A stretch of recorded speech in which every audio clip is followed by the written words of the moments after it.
तो शुरू किया जाए चैप्टर इवोल्यूशन। बातचीत बंद करें पीछे। इंट्रोडक्शन में 5-6 लाइनें लिखी हैं कि इवोल्यूशनरी बायोलॉजी स्टडी है history of life forms on earth. Exactly evolution क्या है? To understand change in flora and fauna. Flora मतलब प्लांट और फाना मतलब एनिमल।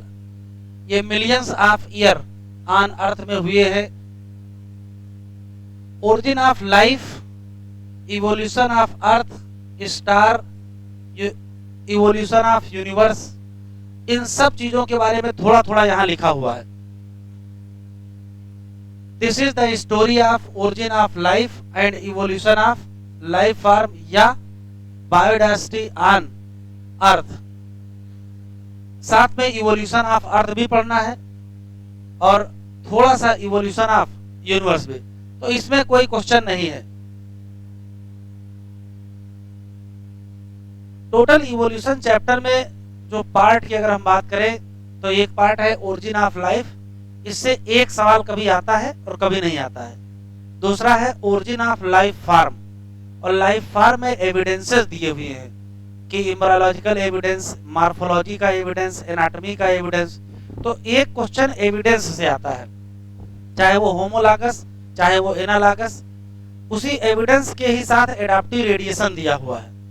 तो कभी कभार एडाप्टिव रेडिएशन मिला करके क्वेश्चन आ जाता है। फिर एक पोर्शन इसमें दिया हुआ है बायोलॉजिकल इवोल्यूशन, जिसमें हार्डी विनबर्ग दिया हुआ है और हार्डी विनबर्ग से क्वेश्चन डिजाइन। तो अगर इस चैप्टर में क्वेश्चन डिजाइन होगा तो वो हार्डी विनबर्ग से डिजाइन होगा।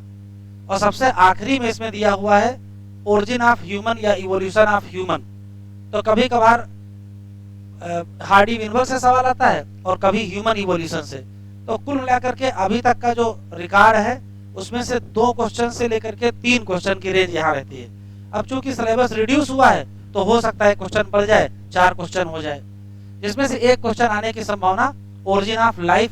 इसमें थ्योरीज दी हैं और उनके बारे में कुछ डिटेल बातें भी दी हैं। तो कितनी बातें हैं, कुछ काम की बातें अंडरलाइन करेंगे, यहाँ भी कुछ अंडरलाइन नहीं करेंगे। कह रहा हम लोग स्टार्स को देखते हैं क्लियर नाइट में, तो सोचते सोचते बहुत पुराने समय में चले जाते हैं। अब पता नहीं कौन से पुराने समय में चले जाते हैं। स्टीलर डिस्ट आवाज आएगी जब सुनोगे तब ना, बगैर सुने आवाज आने लगेगी। आवाज आ रही है। व्हाट वी सी टुडे, बातचीत ना करो। आज हम जो कुछ भी देख देते हैं वो वास्तव में उस पर्टिकुलर ऑब्जेक्ट से लाइट इमिट हुई है और उसने मिलियंस ऑफ ईयर बैक, बहुत ट्रिलियंस ऑफ किलोमीटर। अब इसमें कुछ सवाल पूछेगा नहीं, जब लाइट हमारी आंख तक पहुंची तब वो ऑब्जेक्ट हमको दिखाई पड़ा। तो जिनको हम अभी प्रेजेंट में देख रहे हैं वो वास्तव में वो लाइट बहुत पहले से आई होती है। तो इस पैराग्राफ में भी कुछ नहीं दिया है। Origin of life, origin of life considered as unique event in history of universe. यहां से क्वेश्चन शुरू होता। पहला सवाल यही है, यूनिवर्स बहुत वास्ट है। अगर हम इसके साइज की बात करें, relatively speaking the earth itself, तो अर्थ इतना छोटा है कि केवल एक धब्बा है बस। ब्रह्मांड के साइज के रेस्पेक्ट में अर्थ का साइज केवल एक धब्बे के बराबर है। एक क्वेश्चन ये है। यूनिवर्स इज ओल्ड, लगभग लगभग कितना, तो डाटा याद रखिएगा 20 बिलियन ईयर ओल्ड। और यूनिवर्स की ओरिजिन का जो एक्सप्लेनेशन है वो किस थ्योरी ने दिया है? बिग बैंग थ्योरी ने दिया है। यही एक्सप्लेन करती है ओरिजिन ऑफ यूनिवर्स। और यह थ्योरी कहती है कि एक बहुत बड़ा ह्यूज एक्सप्लोजन हुआ है और उसी से कह रहा इसको आप इमेजिन नहीं कर सकते हो कितना बड़ा है, उसी से यूनिवर्स बना है। क्योंकि एक्सप्लोजन है तो जब कभी कोई एक्सप्लोजन होगा तो चीजें दूर जाएंगी। इसी नाते यूनिवर्स का नेचर कैसा है? एक्सपेंडिंग। ये हमेशा एक्सपेंडेड है, हमेशा फैल ही रहा है। हाइड्रोजन और हीलियम काफी बाद में बनी है। फिर जो गैसेज है वो ग्रेविटी में कंडेंस हुई तो गैलेक्सीज बन गई। सोलर सिस्टम में मिल्की वे गैलेक्सी में अर्थ लगभग लगभग कितने दिन पहले बनी है? तो ये डाटा याद रखेंगे 4.5 बिलियन ईयर। ये बहुत इंपॉर्टेंट है, ये टिक कर लीजिए, पूछा गया सवाल है। लिखा है there was no atmosphere on early earth. शुरुआती अर्थ में एटमॉस्फेयर नहीं था, क्योंकि शुरुआत में केवल मॉल्टेन मटेरियल था, उससे कुछ गैसेस निकली, उसी से बना। तो no atmosphere on early earth. फिर बाद में वाटर वेपर, मीथेन अंडरलाइन करें, कार्बन डाइऑक्साइड, कामा अमोनिया, ये रिलीज हुए कहां से? Molten mass. और इन्होंने ही क्या कवर कर लिया? अर्थ के सरफेस को, और बना लिया प्रिमिटिव एटमॉस्फेयर। इस प्रिमिटिव एटमॉस्फेयर में सब कुछ है, बस क्या नहीं है? ऑक्सीजन नहीं है। तो ये याद रखिएगा, इंपॉर्टेंट है, क्वेश्चन पूछेगा। वैसे तो अर्ली अर्थ पर एटमॉस्फेयर नहीं था, लेकिन जो शुरुआत में एटमॉस्फेयर बना होगा उसमें कौन कौन सी चीजें थी? Water vapour, methane, carbon dioxide, ammonia. और ये सब कहां से आई? मॉल्टेन मास से आई। लेकिन अल्ट्रावायलेट रेज सनलाइट से आ रही थी, और इन्होंने तोड़ दिया वाटर वेपर को, किसमें? हाइड्रोजन में और ऑक्सीजन में। हाइड्रोजन हल्की थी तो स्केप कर गई, ऑक्सीजन ने क्या किया? रिएक्शन कर लिया, किससे? अमोनिया से और मीथेन से, और इनको ऑक्सीडाइज करके क्या बना दिया? Water, carbon dioxide and other. यहाँ जो ऑक्सीजन लिखा है ये O2 नहीं लिखा है, ये वास्तव में नेसेंट ऑक्सीजन है, ये नेसेंट ऑक्सीजन है। तो फिर से सुने, यहाँ अच्छे क्वेश्चन हैं। किसी भी अर्ली अर्थ पर कोई एटमॉस्फेयर नहीं था, एक क्वेश्चन। शुरुआत में कुछ गैसेस निकल के आई मॉल्टेन मास से, दूसरा क्वेश्चन। अल्ट्रावायलेट रेडिएशन ने वाटर को तोड़ दिया, उससे बना हाइड्रोजन और ऑक्सीजन एलिमेंट के फॉर्म में। उसने क्या किया? ऑक्सीजन ने बाकी चीजों को ऑक्सीडाइज करके क्या बना दिया? CO2 बना दिया, और क्या बना दिया? वाटर। कुछ दिनों बाद क्या बन गई? ओजोन।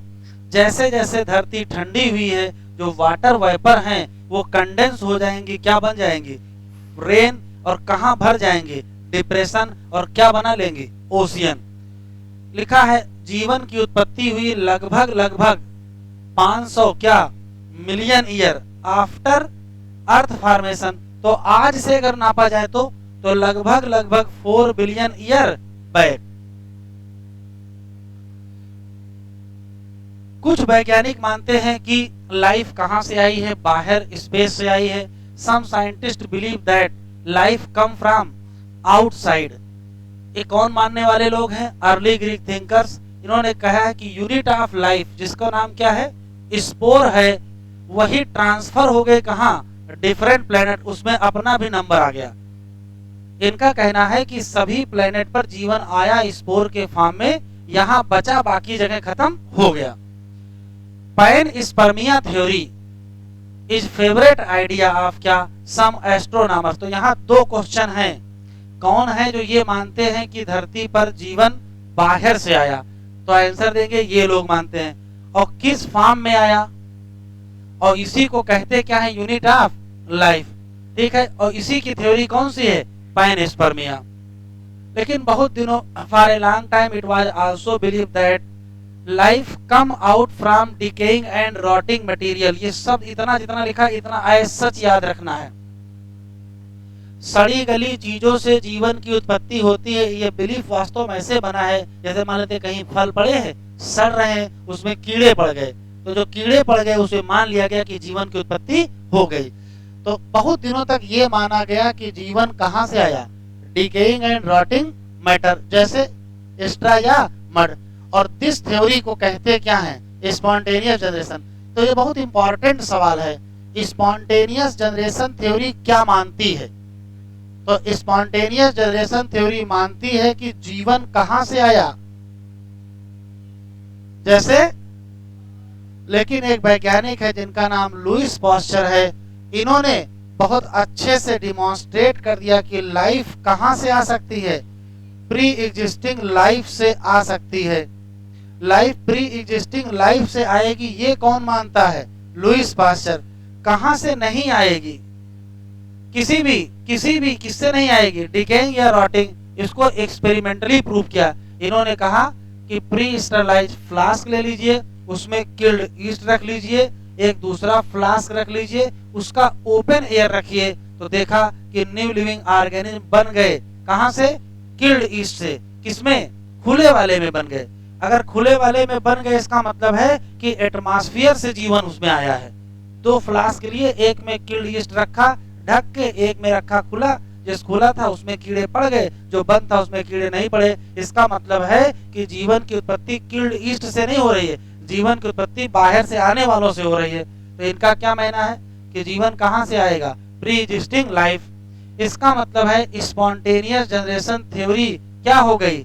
डिसमिस। क्वेश्चन पूछेगा किसने डिसमिस किया, तो क्या कहोगे? Lewis pasture.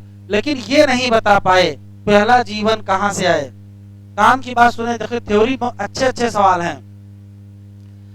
पहली थ्योरी ये मानती है कि जीवन बाहर से आया, पैनस्पर्मिया थ्योरी, बात खत्म, वो अभी भी मानते हैं। दूसरी थ्योरी कहती है कि नहीं, सड़ी गली चीजों से जीवन की उत्पत्ति होती है। उसके अगेंस्ट किसने काम किया? तो लुईस पास्चर ने। उन्होंने कहा कि ना, स्पॉन्टेनियस जनरेशन थ्योरी नहीं होती है, लाइफ हमेशा लाइफ से आती है। लेकिन किस लाइफ से? ये पहली लाइफ कहां से आएगी, इसका जवाब नहीं था। फिर समय बदला। ओपेरिन किस देश के हैं? और हल्डेन इंग्लैंड। इन्होंने बताया कि पहली जीवन कहां से आई। First form of life come from, तो अंडरलाइन करिए, बहुत इंपॉर्टेंट है, pre existing non living organic molecule. ये तो एज सच क्वेश्चन में मिलेगा। जैसे एग्जामिनर की इस पे नजर पड़ेगा तुरंत कहेगा कौन सा ऑर्गेनिक मॉलिक्यूल, तो फिर आंसर आपको ये बताना पड़ेगा, क्या? RNA and protein. फिर से सुनते हैं, रसिया के ओपेरिन और इंग्लैंड के हल्डेन क्या मानते थे? तो कहोगे जीवन की उत्पत्ति कहां से हुई? प्री एग्जिस्टिंग, जरा बोलो साफ साफ, क्या? Pre existing non living organic molecule. और वो कौन से थे? कौन से? आरएनए और प्रोटीन।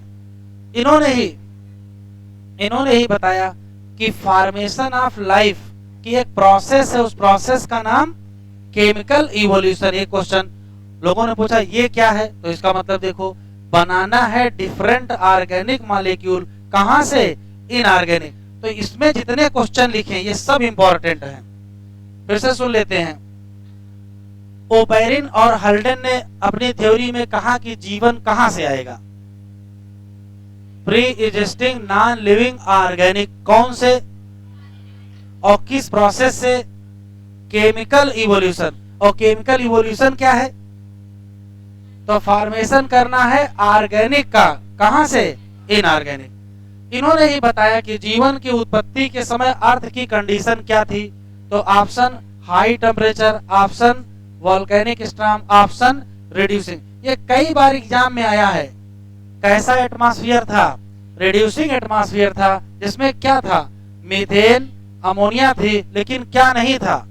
ऑक्सीजन नहीं।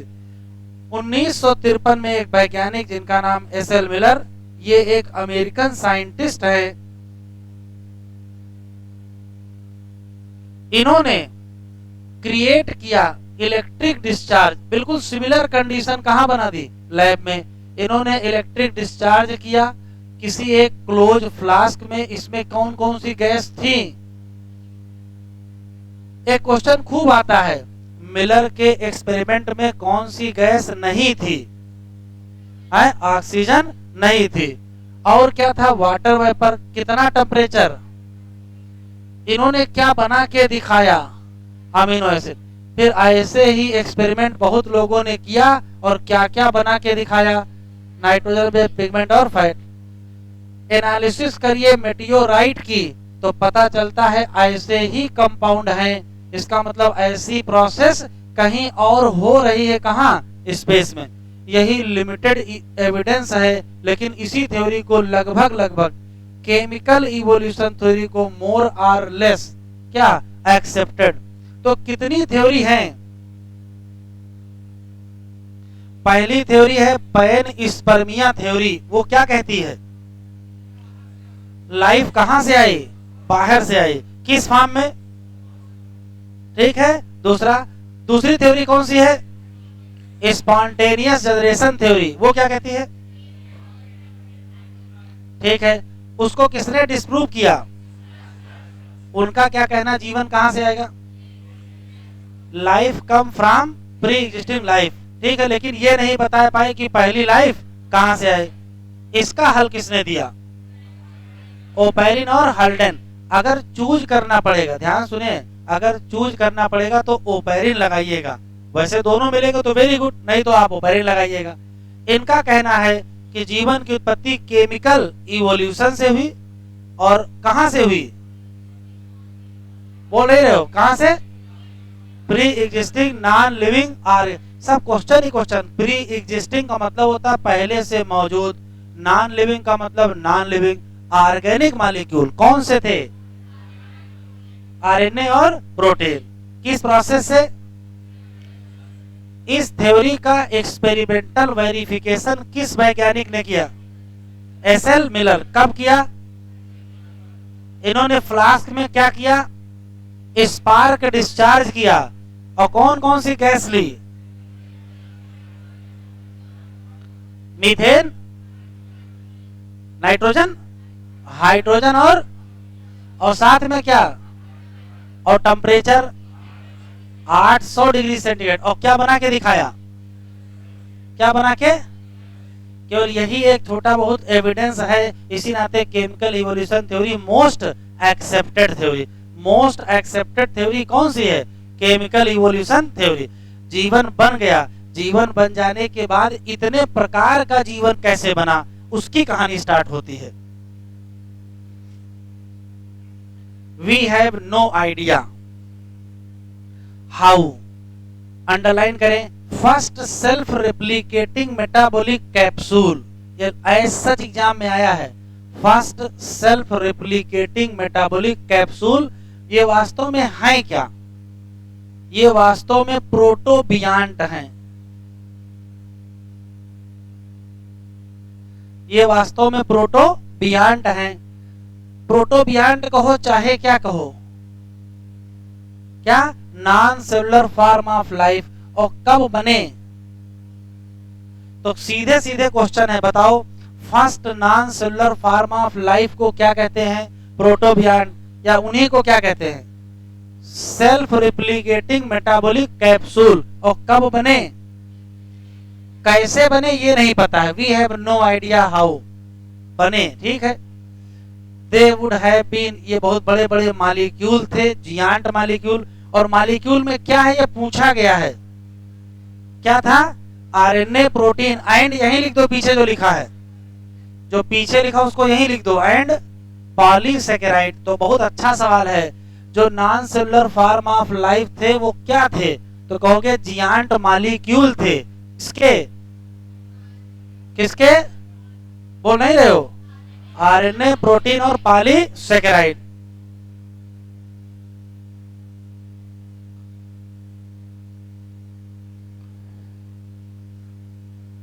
दीज कैप्सूल, मतलब जो फर्स्ट वाले कैप्सूल थे, ये रिप्रोड्यूस कर सकते थे अपने मॉलिक्यूल को। ध्यान से सुने, अगर कोई मॉलिक्यूल बना सकता है, इसका मतलब कोई मॉलिक्यूल टूट रहा होगा तभी नया मॉलिक्यूल बन रहा होगा।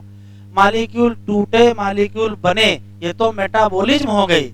और अगर कहीं मेटाबॉलिज्म होने लगी तो फिर वहां लाइफ है। इसी नाते इनको फर्स्ट लाइफ कहा जाए। ये अपने मॉलिक्यूल बना सकते हैं, फिर समय बदलेगा तो क्या आएंगे? First cellular form of life. लगभग लगभग कब तक ओरिजिनेट हुई? तो नॉन सेलुलर कब आई? 3 बिलियन। 3 बिलियन कहो, चाहे बात तो एक ही है, चाहे 3 बिलियन कहो चाहे 3000 मिलियन कहो। यहां देखिए डाटा किसमें लिखा है? मिलियन में लिखा है। शुरुआत में जो बनी होंगी वो सिंगल सेल, बाद में ऑल द लाइफ फॉर्म जितनी दुनिया में है वो सब कहां बनी है? पहले वाटर इन्वायरमेंट में। इसी को बायोजेनेसिस कहते हैं, फर्स्ट फॉर्म ऑफ लाइफ। देखिए ये लाइन कंक्लूसिव लाइन है, जीवन पहला, फर्स्ट फॉर्म ऑफ लाइफ। कैसे बना? तो कहोगे धीरे धीरे बना। किससे बना? इवोल्यूशनरी फोर्सेस से बना। कहां से बना? Non living molecule. कौन से? RNA and protein. और वो फोर्स कौन सा था? Chemical evolution. कौन सा था? Chemical evolution. बस यहीं तक सवाल है, उसके बाद कुछ नहीं है। यहां से पोर्शन ही बदल गया। इसके ऊपर जितना पढ़े हो उससे कभी कभार एक क्वेश्चन आता है, अगर समराइज करोगे तो 15 से 20 लाइनें याद रखोगे, बस आपका क्वेश्चन याद हो जाएगा। जैसे यूनिवर्स कब बना? कौन सी थ्योरी है? हैं? किताब देख के ना बोलो, याद हो जाना चाहिए तब तक। और जी लाइफ अर्थ कब बनी? प्रिमिटिव अर्थ पर क्या नहीं था? एटमॉस्फेयर भी नहीं था। बाद में कौन कौन सी गैस निकली? बस ऑक्सीजन छोड़ सब निकालिएगा, ठीक है। उसके बाद फिर क्या हुआ? अल्ट्रावायलेट रेडिएशन आई और सब कुछ ऑक्सीडाइज होकर के फिर से क्या बन गया? CO2 और वाटर बन गया। फिर समय बदला, रेन आई, उसके बाद फिर डिप्रेशन में भर गए, ओशियन बन गया। बात खत्म हो गई, इतनी कहानी। जीवन की उत्पत्ति के लिए पहली बात है पैन स्पर्मिया थ्योरी, दूसरी है स्पॉन्टेनियस जनरेशन थ्योरी, तीसरी है पास्चर वाली life originate from pre existing life, ठीक है, तीसरी थ्योरी। चौथी थ्योरी है chemical evolution theory. Chemical evolution theory में 5-7 क्वेश्चन है। दिया किसने? यह थ्योरी कहती जीवन की उत्पत्ति कहां से हुई? प्री एग्जिस्टिंग नहीं भूलोगे, कहां से? Pre existing non living organic molecule. कौन कौन से? उस समय अर्थ की कंडीशन कैसी थी? तो दो बातें याद रखिएगा, हाई टेम्परेचर और रिड्यूसिंग एटमॉस्फेयर। कौन सी गैस नहीं थी? ऑक्सीजन नहीं थी। बस इतने क्वेश्चन। उसके बाद फिर थोड़ा बहुत इनका एक्सपेरिमेंटल सपोर्ट आ गया। सपोर्ट किसने दिया? कब किया? क्या क्या गैस लिए थे? Methane, ammonia, hydrogen and water vapour. और टेम्परेचर? और क्या बनाए थे? कौन सा अमीनो एसिड? कौन सा अमीनो एसिड? तो गर्मी याद रखिएगा, गर्मी, glycine, arginine and methionine, 3 amino acid. कौन से? ग्लाइसिन, आर्जिनिन एंड मिथियोनिन, गर्मी, ठीक है। वापस बढ़े, फिर क्या बदला? फिर कहते हैं शुरू में non cellular form of life I. कौन सी? कौन सी? प्रोटोबियांट या एक और नाम है इसका, सेल्फ रिप्लिकेटिंग मेटाबॉलिक कैप्सूल। कब बने? क्या? 3 मिलियन या 3000 मिलियन, बात एक ही है। और उससे सेलुलर बने कब? 2 मिलियन, 2 बिलियन या 2000 मिलियन। बस इतने क्वेश्चन आप याद रखेंगे। पहले डीएनए बना कि आरएनए? हाँ, जो जियांट मॉलिक्यूल थे उसमें क्या क्या था? चलो आगे बढ़ते हैं। हाँ, यहां से चैप्टर ही बदल गया है। यहां ये बताया जा रहा है कि डिफरेंट टाइप के लाइफ फॉर्म कैसे बने, variety of life form. Origin या इवॉल्व होने का कोई न कोई तरीका तो होगा ही, तो वैरायटी कैसे आई, तो उसको यहां एक्सप्लेन किया गया है। Evolution of life form A theory. तो थ्योरी है, तो थ्योरी के तरीके से पढ़ेंगे। परंपरागत रिलीजियस लिटरेचर, परंपरागत धार्मिक ग्रंथ मानते हैं। इस जो हिंदू, मुस्लिम, सिख, ईसाई, जैन, बैस, पारसी जितने लोग हैं, सब लोग, सबकी अपनी अपनी स्पेशल क्रिएशन थ्योरी है। और स्पेशल क्रिएशन थ्योरी में कुछ बातें कॉमन है, जैसे सभी लिविंग ऑर्गेनिज्म जितना आज हम देख रहे हैं ये क्रिएटेड एज सच है। एज सच का मतलब जैसा पहले था वैसा अभी है। दूसरी खास बात है डाइवर्सिटी ऑलवेज सेम सिंस क्या? क्रिएशन। डाइवर्सिटी सेम होने का मतलब यह है कि बदलाव नहीं हुआ है, जैसे थे वैसे हैं और ऐसे ही रहेंगे। और तीसरी बात ये मानते हैं कि अर्थ लगभग 4000 साल पुरानी है। मानने वाले लोग अभी भी इस थ्योरी को मानते हैं, ना मानने वाले नहीं मानते हैं। All these ideas strongly challenge. इन सब आइडियाज को कब चैलेंज किया गया तो ये नहीं भूलेंगे। किस शताब्दी में? 19th सेंचुरी में। किसके आधार पर चैलेंज कर दिया? तो जो भी ऑब्जर्वेशन किए थे अपनी समुद्री यात्रा में, और समुद्री यात्रा किस पर किए थे? Sail ship. और सेल शिप का नाम, और पूरी दुनिया घूमे थे। कौन था ये?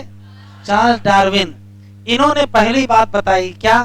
जितनी एग्जिस्टिंग लाइफ फार्म है उन सब में क्या है, समानताएं हैं। Not only among themselves but also with life form that exist million year. तो इनकी थ्योरी की जो सबसे पहली काम की बात है वो ये है, समानता। इनका कहना है कि अलग अलग लोगों में समानता पाई जाती है। समानता का मतलब समझ लो, यहाँ सिर्फ एक कॉन्सेप्ट है। जैसे भाई बहन में समानता होती है, तो समानता इसी नाते है क्योंकि उनके पेरेंट क्या हैं, सेम है। तो किन्हीं दो ऑर्गेनिज्म में अगर समानता है, उससे मतलब क्या निकल रहा है, उससे मतलब निकल रहा है कि उनके पूर्वज क्या हैं, सेम है। लिखा है बहुत सारे एक्सटिंक्ट हो गए लाइफ फार्म और बहुत सारे नई लाइफ फार्म क्या हो गए, एराइज हो गए इन हिस्ट्री ऑफ अर्थ। और यहाँ ग्रेजुअल इवोल्यूशन है किसका, लाइफ फार्म का। तो ये तो बिल्कुल उल्टा बता रहे हैं। डार्विन क्या कंक्लूड कर रहे हैं, डार्विन कंक्लूड कर रहे हैं कि लिविंग फार्म में क्या होती है, समानताएं होती हैं। लिविंग फार्म एक्सटिंक्ट भी हो गई हैं और नई लाइफ फार्म आ भी गई हैं। और यहाँ धीरे धीरे क्या हुआ है, इवोल्यूशन। कोई भी पॉपुलेशन, जो ऊपर एनी पॉपुलेशन लिखा है उसको यहाँ लिख लीजिए, मतलब उधर एनी पॉपुलेशन लिखा है ना, उसको यहीं लिख लीजिए, क्योंकि एनी पॉपुलेशन का यहाँ महत्व है। एनी पॉपुलेशन उसको यहीं लिख लीजिए। ऐसी कोई भी पॉपुलेशन जिसमें पाई जाती हो बिल्ट इन वेरिएशन, ऐसे कैरेक्टर जो किसी को इस लायक बनाए कि वो क्या कर सके, बेटर सरवाइव कर सके, ठीक है, और औरों से ज्यादा बच्चे पैदा कर सके और आसानी से क्या कर जाए, सरवाइव कर जाए किसी भी नेचुरल कंडीशन में। इसी को दूसरी भाषा में क्या कहोगे, फिटनेस ऑफ इंडिविजुअल या फिटनेस ऑफ पॉपुलेशन। डार्विन कहते हैं, ये पॉइंट टिक कर लीजिए, डार्विन के हिसाब से अल्टीमेटली एंड क्या लिखा है, ओनली। फिटनेस के नाम पर कौन सी फिटनेस, रिप्रोडक्टिव फिटनेस। ये इंपॉर्टेंट लाइन है। डार्विन के हिसाब से फिटनेस का क्या मतलब है, तो अल्टीमेटली एंड ओनली क्या, रिप्रोडक्टिव फिटनेस। ऐसे लोग जो बेटर फिट हों किसमें, एनवायरमेंट, वो ज्यादा से ज्यादा बच्चे छोड़ के जाएं बाकी की तुलना में, तो वही सरवाइव करेंगे और फिर वही सेलेक्ट हो जाएंगे किसके द्वारा,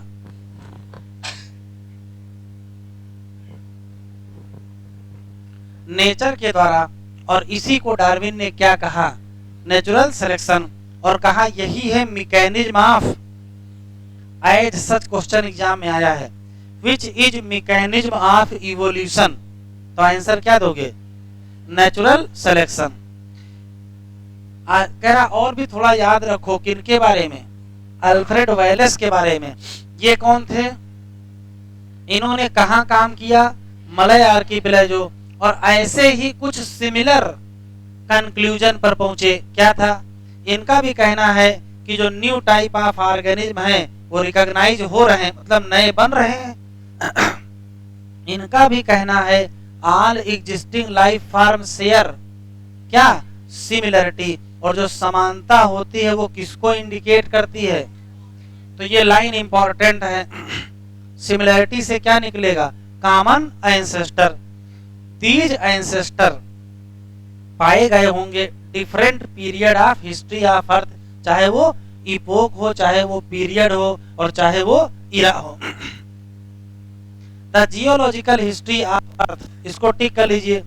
geological history of earth closely correlate है किससे, बायोलॉजिकल हिस्ट्री ऑफ अर्थ। एक और क्वेश्चन टिक कर लीजिए, दोनों लोगों का कॉमन परमिसिबल कंक्लूजन क्या है, दोनों लोगों का कॉमन परमिसिबल कंक्लूजन क्या है, तो कहोगे अर्थ।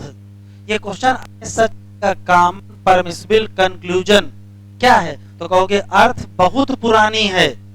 कितनी कितनी है, बिलियंस ऑफ ईयर। दोनों लोग एक बात को मानते हैं कि अर्थ कितनी पुरानी है, बिलियंस ऑफ ईयर। बेटा ये बल्ब जला दो जरा, हाँ जो स्विच बच सब ऑन कर दो जितने हैं।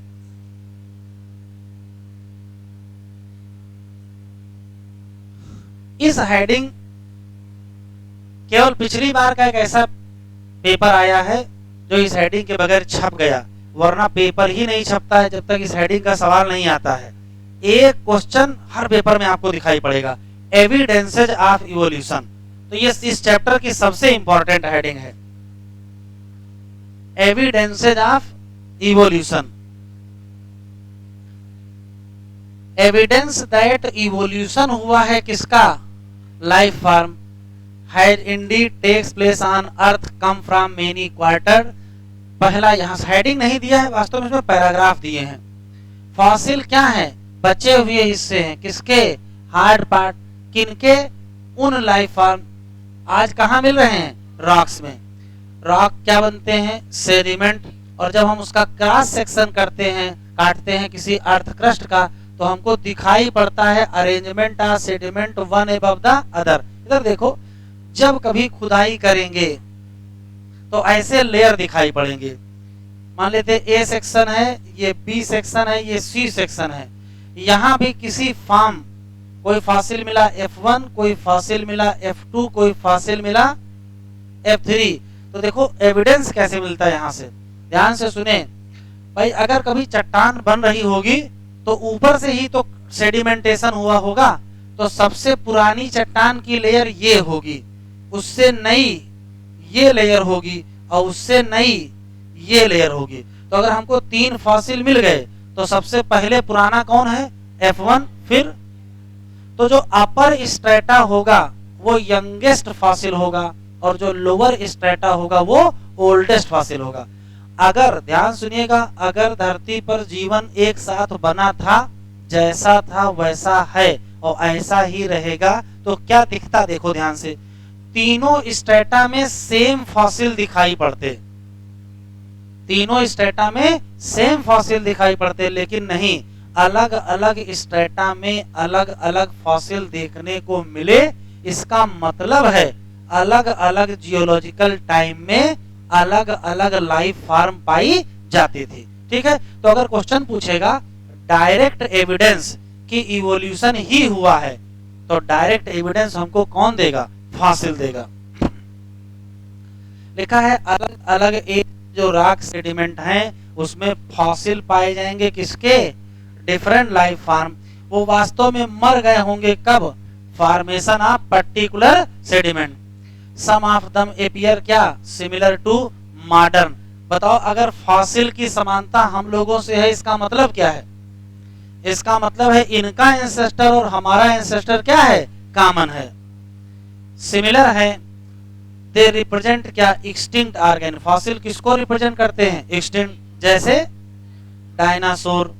कह रहा स्टडी करो फॉसिल की किसमें, डिफरेंट लेयर में, तो बताते क्या हैं, यहाँ टिक करो कि जियोलॉजिकल पीरियड उस समय ये धरती पर पाए जाते। मान लेते आज से 1 लाख साल पुरानी ये चट्टान है, इसका मतलब आज से 1 लाख साल पहले धरती पर F1 पाए जाते थे। आज से 50,000 साल पुरानी ये है, तो आज से 50,000 साल पहले ये पाए जाते थे। तो जितनी पुरानी चट्टान उतने पहले वो धरती पर थे। स्टडी शोज दैट कि लाइफ फॉर्म बदलती रही हैं, जबकि स्पेशल क्रिएशन थ्योरी क्या कह रही है, कह रही बदल रही है, बदल नहीं रही है। Varied over the time and certain life form specially पाई जाती हैं क्या, स्पेशल जियोलॉजिकल टाइम या सर्टेल, एक निश्चित जियोलॉजिकल टाइम। जैसे डायनासोर आज से 200 मिलियन साल के आसपास पहले पाए जाते थे, ना तो उसके पहले थे ना तो उसके बाद हैं। Hence new life form arise हुई कहा, different time in history of earth. All this called, ये लाइन आखिरी में दिया, इसको अंडरलाइन करो। क्या कहते हैं, कौन सा क्वेश्चन पूछेगा, फॉसिल के एविडेंस को क्या कहते हो, तो कहेंगे paleontological evidence of evolution. Do you remember how age of fossil calculate, तो आपको पहले से पता है कार्बन डेटिंग या radioactive dating. Do you correct the method of radioactive dating and principle behind procedure, तो आपको पहले से पता है कि कार्बन 2 होते हैं, कौन सा, कार्बन 12 एंड कार्बन 14। और जब कोई ऑर्गेनिज्म मर जाता है तो कौन किस में कन्वर्ट होता है, कार्बन 14 कार्बन 12 में, कार्बन 14 में। तो वो उसका केमिस्ट्री में आपको पढ़ाया गया होगा। सिलेबस में नहीं है क्या?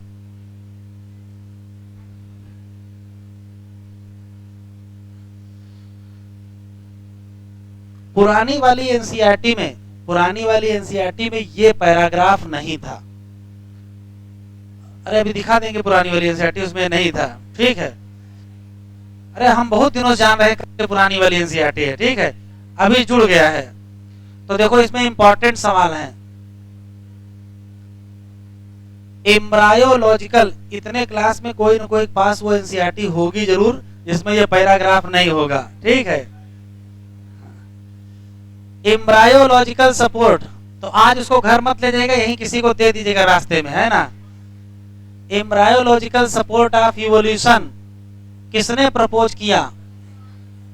किसने? Ernst Haeckel. और किस आधार पर किया? Observation of certain feature during the embryonic stage common to all vertebrate, लेकिन एब्सेंट किसमें? एडल्ट। हिंदी में सुने, एम्ब्रायोलॉजिकल थ्योरी किसने दी?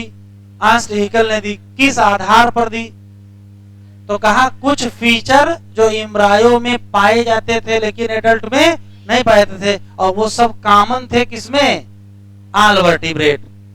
एग्जाम्पल इसका दे दिया क्या? इन्होंने कहा सभी के सभी वर्टिब्रेट, चाहे जिसमें ह्यूमन को ही ले लो, सब में क्या बनते हैं? Row of vestigial gill slit just behind head, लेकिन ये केवल फंक्शनल है किसमें? फिश में, किसी और एडल्ट में नहीं पाए जाते। सवाल ही सवाल हैं, फिर से सुनते हैं। एम्ब्रायोलॉजिकल इवोल्यूशन किसने दिया और किस आधार पर दिया? तो कहा कुछ स्टेज हैं जो कॉमन है सभी वर्टिब्रेट में, बस किसमें एब्सेंट है? एडल्ट। उसका एग्जाम्पल भी दिया। क्या क्या एग्जाम्पल दिया? Vestigial gill slit behind head, और कहा ये केवल किसमें है? फिश में। लेकिन दिस प्रपोजल को किसने डिस्प्रूव कर दिया? नाम नहीं भूलेंगे, क्या नाम है? और इन्होंने क्या कहा? इन्होंने कहा कि embryo never pass through adult stage of other animal. इनका कहना है कि अगर फिश में गिल पाई जाती है, फिश में गिल पाई जाती है, इसका मतलब गिल फिश का एडल्ट कैरेक्टर हुआ। तो अगर गिल फिश का एडल्ट कैरेक्टर है तो फिर वो किसी और में नहीं मिलेगा, इनका कहना है। आपका कुछ नहीं कहना, ना हमारा कुछ कहना है, आपको केवल क्वेश्चन सही करना, बस हमारा इतना ही कहना है। क्वेश्चन में अगर अर्नस्ट हैकेल आ गए तो आप कह दोगे कि हाँ सभी वर्टिब्रेट में गिल स्लिट पाई जाती है। क्वेश्चन में अर्नस्ट वान बियर आ गए तो कह दोगे नहीं पाई जाती हैं। बस हमको इससे मतलब हमारा क्वेश्चन सही होना चाहिए। थ्योरी किसने डिस्प्रूव किया? इनकी बात लोग क्यों मान रहे हैं? भैया ये फादर ऑफ एम्ब्रायोलॉजी हैं, ये है फादर ऑफ एम्ब्रायोलॉजी, तो अब इनकी बात कौन टाल देगा? फादर ऑफ एम्ब्रायोलॉजी ऐसे तो हो नहीं गए होंगे, कोई बड़ी बात बताए होंगे। तो एम्ब्रायोलॉजी के फादर हैं, इसी नाते इनकी बात कोई नहीं टाल रहा है। आपको क्वेश्चन नहीं टालना है बस। एम्ब्रायोलॉजिकल सपोर्ट किसने दिया? Ernst Hückel. एक क्वेश्चन यहां नहीं दिया है, जैसे इस थ्योरी का नाम क्या है? तो इस थ्योरी का नाम बगल में लिख लीजिए।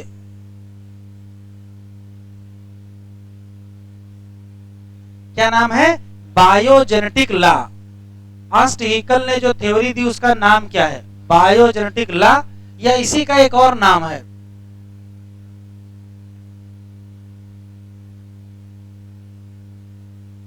Recapitulation theory. दो क्वेश्चन, ये थ्योरी क्या कहती है? तो जो कहती है वो इन्वर्टेड कामा में लिखेंगे। ओंटोजेनी,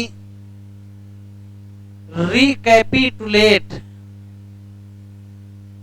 फाइलोजेनी, ये तीन क्वेश्चन है जो एनसीईआरटी में दिए नहीं। मैं फिर से रिपीट कर रहा हूं। जो अर्नस्ट हैकेल ने थ्योरी दी थी उसका नाम बायोजेनेटिक लॉ या रिकैपिटुलेशन थ्योरी, और इस थ्योरी में क्या कहा गया है? ओंटोजेनी, रिकैपिटुलेट, फाइलोजेनी। बस इतना याद रखिएगा। मिटाएं।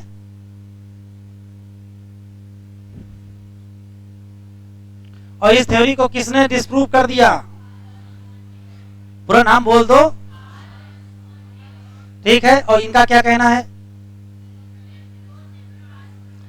Embryos never pass through adult stage of other. ये एज सच लाइन एग्जाम में आएगी, एज सच एग्जाम में आएगा। तो क्या आंसर दोगे? अगर ये नीचे वाला स्टेटमेंट आ गया तो आंसर क्या लगाओगे? कार्ल अर्नस्ट वान बियर। मिटाए, फिर हेडिंग बदली, बातचीत ना करो भाई पीछे। कंपैरेटिव एनाटॉमी और मॉर्फोलॉजी कहती है कि जो समानताएं हैं या जो डिफरेंसेज हैं एमंग ऑर्गेनिज्म ऑफ टुडे या दोज एग्जिस्टेड ईयर एगो,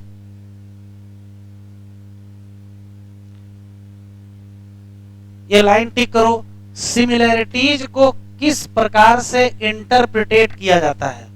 तो सिमिलैरिटीज का मतलब हो सकता है कि क्या मिल जाए? कॉमन एंसेस्टर, और हो सकता ना भी हो।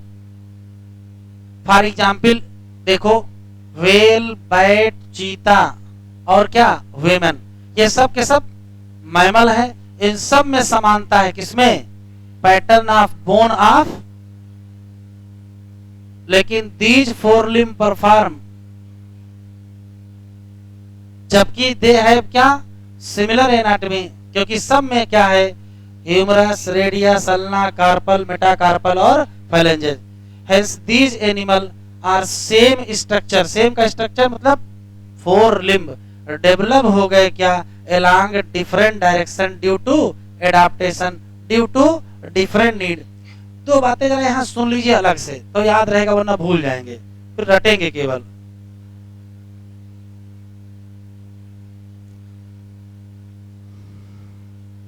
सिर्फ दो चीजें याद रखिएगा, एक होता है होमोलागस और एक होता है एनालागस ऑर्गन। सिर्फ तीन तीन क्वेश्चन याद रखने हैं बस। होमोलागस ऐसा ऑर्गन जिसकी सेम ओरिजिन डिफरेंट फंक्शन हो। सेम ओरिजिन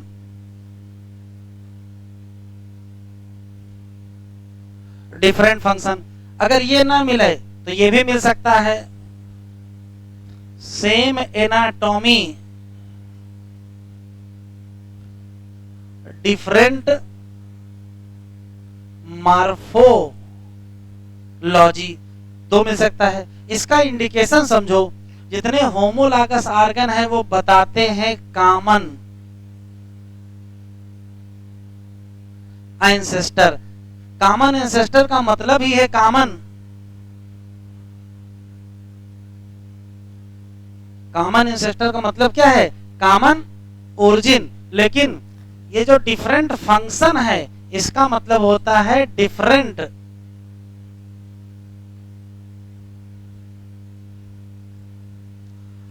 रटेंगे नहीं। ये डिफरेंट एडाप्टेशन का मतलब है कि ये वास्तव में डाइवर्जेंट इवोल्यूशन है।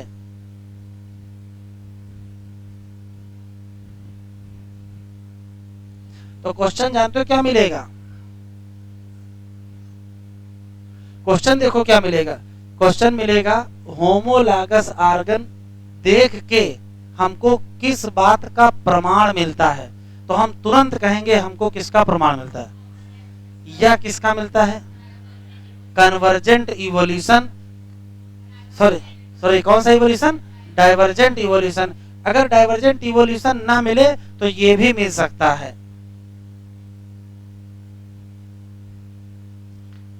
एडाप्टिव, ये भी मिल सकता है, लेकिन इन जनरल मिलता नहीं। मिलेगा या तो ये मिलेगा या तो ये मिलेगा।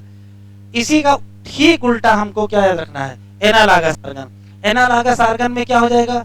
डिफरेंट ओरिजिन सेम फंक्शन, तो डिफरेंट एनाटॉमी सेम मॉर्फोलॉजी। यहाँ कॉमन एंसेस्टर तो यहाँ डिफरेंट एंसेस्टर। तो एंसेस्टर अगर यहाँ डिफरेंट होगा तो ओरिजिन भी क्या होगी? डिफरेंट। यहाँ एडाप्टेशन क्या है? यहाँ एडाप्टेशन डिफरेंट है और यहाँ एडाप्टेशन सिमिलर हो जाएगा। यहाँ कौन सा इवोल्यूशन? डाइवर्जेंट। तो यहाँ कौन सा? Convergent evolution. तो अगर कंपेयर में चीजें याद रखोगे होमोलॉगस और एनालॉगस में, सिर्फ इसको याद रखेंगे, कंपेयर में इसका उल्टा करेंगे। 3 question, same origin different function homologous, same anatomy different morphology फिर होमोलॉगस, सेम एंसेस्टर फिर होमोलॉगस, डिफरेंट एडाप्टेशन फिर होमोलॉगस, डाइवर्जेंट इवोल्यूशन फिर होमोलॉगस। ठीक है, उल्टा कर देते हैं। ओरिजिन क्या हो जाए डिफरेंट, फंक्शन क्या हो जाए सेम। ओरिजिन डिफरेंट होने का मतलब ही है एंसेस्टर क्या है डिफरेंट है। एंसेस्टर डिफरेंट होने का मतलब एनाटॉमी डिफरेंट हो जाएगी, मॉर्फोलॉजी सेम हो जाएगी, यहाँ एडाप्टेशन सेम हो जाएगा। एक चीज और याद रखेंगे, इधर देखिए, किसी एक चीज से 2 अलग अलग चीजें बनाई जाएं तो ये डाइवर्जेंट इवोल्यूशन है, और 2 अलग अलग चीजों से एक जैसी चीज बनाई जाए तो ये क्या है कन्वर्जेंट। एग्जाम्पल से समझ में आएगा, देखो ध्यान से सुनिएगा। 4 लिम्ब होमोलॉगस और एनालॉगस आर्गन का ही केवल क्वेश्चन डिजाइन होगा, या तो हार्डी वीनबर्ग का सवाल डिजाइन हो जाएगा। तो क्या याद रखना, वो ध्यान से सुने, एनसीईआरटी में ऐसे लिखा नहीं है। 4 लिम्ब का किसी ने कहा कि हम 4 लिम्ब से बनाएंगे विंग, और किसी ने कहा हम 4 लिम्ब से बनाएंगे फ्लिपर। किसने कहा विंग बना लिया बैट ने, और फ्लिपर बना लिया व्हेल ने। अब ध्यान से देखिएगा, एक ही स्ट्रक्चर से 2 अलग अलग स्ट्रक्चर बन रहे हैं, बताओ कन्वर्जेंट है कि डाइवर्जेंट, डाइवर्जेंट है। ठीक है, फिर देखो अगर अलग अलग चीज से एक जैसे जवान बनाए, देखें ध्यान से, 4 लिम्ब से फ्लिपर बनाया, ठीक है, किसने बनाया व्हेल ने, अभी सामने दिख रहा है। लेकिन अगर विंग से फ्लिपर बना लिया जाए, देखो 4 लिम्ब से भी फ्लिपर बना है, विंग से भी फ्लिपर बना है, 2 अलग अलग चीजों से एक जैसी। ये फ्लिपर किसने बनाया है व्हेल ने, और ये किसने बनाया है पेंगुइन ने। तो आराम से बताएंगे व्हेल के फ्लिपर और पेंगुइन के फ्लिपर किस इवोल्यूशन का एग्जाम्पल है, तो किस इवोल्यूशन का है कन्वर्जेंट। कोई भी एग्जाम्पल आएगा तो सिर्फ थोड़ा देर सोच लेंगे, क्योंकि नया क्वेश्चन भी एग्जामिनर बना के भेज देता है। जैसे हम लोगों के लंग्स और किसी पर्टिकुलर एनिमल के गिल आपस में क्या हैं है? दोनों का सेम फंक्शन है, तो एनालॉगस हुए ना, और अगर एनालॉगस हो गए तो कन्वर्जेंट इवोल्यूशन हो गया। इस तरीके से क्वेश्चन आएगा। मैं फिर से रिपीट कर रहा हूं, किसी एक चीज से क्या बना लो अलग अलग तो क्या डाइवर्जेंट, और अलग अलग से एक जैसा तो कन्वर्जेंट। अब आराम से बताएं, जैसे कि अगर बर्ड के विंग ले लें और इंसेक्ट के विंग ले लें तो आपस में है एनालॉगस, और बर्ड के विंग ले लें और बैट के विंग ले लें, बर्ड के विंग और बैट के विंग, तो भैया बर्ड के विंग भी 4 लिम्ब से बने हैं और बैट के विंग भी 4 लिम्ब, ओरिजिन क्या हो गई सेम, तो क्या हो जाएंगे होमोलॉगस। ठीक है, इस तरीके से बहुत सारे एग्जाम्पल हैं जो एनसीईआरटी में दिए हो, याद रखेंगे। तो आप बोल दीजिए 2 मिनट में, होमोलॉगस आर्गन क्या इंडिकेट करेंगे, कन्वर्जेंट की डाइवर्जेंट, से कॉमन एंसेस्टर की डिफरेंट एंसेस्टर, कॉमन एडाप्टेशन की डिफरेंट एडाप्टेशन, डिफरेंट एडाप्टेशन। और एनालॉगस आर्गन किसको बताएंगे, हम ऑप्शन देते हैं, आप बोले एनालॉगस आर्गन बताओ कॉमन एंसेस्टर की डिफरेंट एंसेस्टर, डिफरेंट एंसेस्टर। ठीक है, पहला कॉमन एडाप्टेशन की different adaptation, common adaptation, convergent evolution की डाइवर्जेंट, कन्वर्जेंट। अभी लेटेस्ट में खूब सवाल आता है, दे देता है इसमें से बताओ कौन कन्वर्जेंट इवोल्यूशन को रिप्रेजेंट कर रहा है, कौन डाइवर्जेंट इवोल्यूशन को रिप्रेजेंट कर रहा है, या कौन कौन नहीं कर रहा है। 4 नाम दे देगा, उसमें से 3 एक जैसे हो जाएंगे। ऐसा ही एग्जाम में सवाल आ रहा है, रटेंगे नहीं, थोड़ा दिमाग लगाएंगे।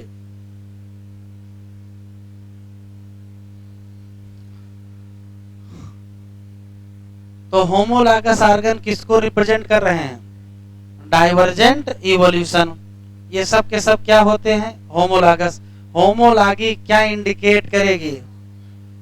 क्या इंडिकेट करेगी? Common ancestry. इसके एग्जाम्पल देखो, वर्टिब्रेट के हर्ट या वर्टिब्रेट के प्लांट में भी एग्जाम्पल है। थार्न किसका? बोगनविलिया का। और टेंड्रिल किसका? ये सब भी किसको रिप्रेजेंट कर रहे हैं? तो कम से कम 4 एग्जाम्पल तो याद ही रखोगे। किसके किसके? इधर देखो, मैन के लिम्ब, चीता के लिम्ब, वेल के फ्लिपर और बैट के विंग। ये सब आपस में बोगनविलिया का थार्न और कुकुरबिटा का टेंड्रिल फिर आपस में होमोलॉग। और होमोलॉगी क्या इंडिकेट करेगी? फिर बदला समय। कह रहा है विंग्स ऑफ बटरफ्लाई। बटरफ्लाई का मतलब इंसेक्ट। और विंग्स ऑफ बर्ड एक जैसे दिखते हैं लेकिन नॉट एनाटॉमिकली सिमिलर, लेकिन परफॉर्म। ये सब के सब क्या हैं? एनालॉगस। ये किसके रिजल्ट हैं? इसका मतलब है डिफरेंट स्ट्रक्चर इवॉल्व करके क्या करेंगे? इसी नाते क्या हो गई? सिमिलरिटी। अदर एग्जाम्पल बताओ। Eyes of octopus and eyes of mammal. Flipper of penguin and flipper of, आराम से बताएं, पेंगुइन का फ्लिपर कहां से बना? और डॉल्फिन का? डॉल्फिन तो मैमल है, 4 लिम्ब से बना।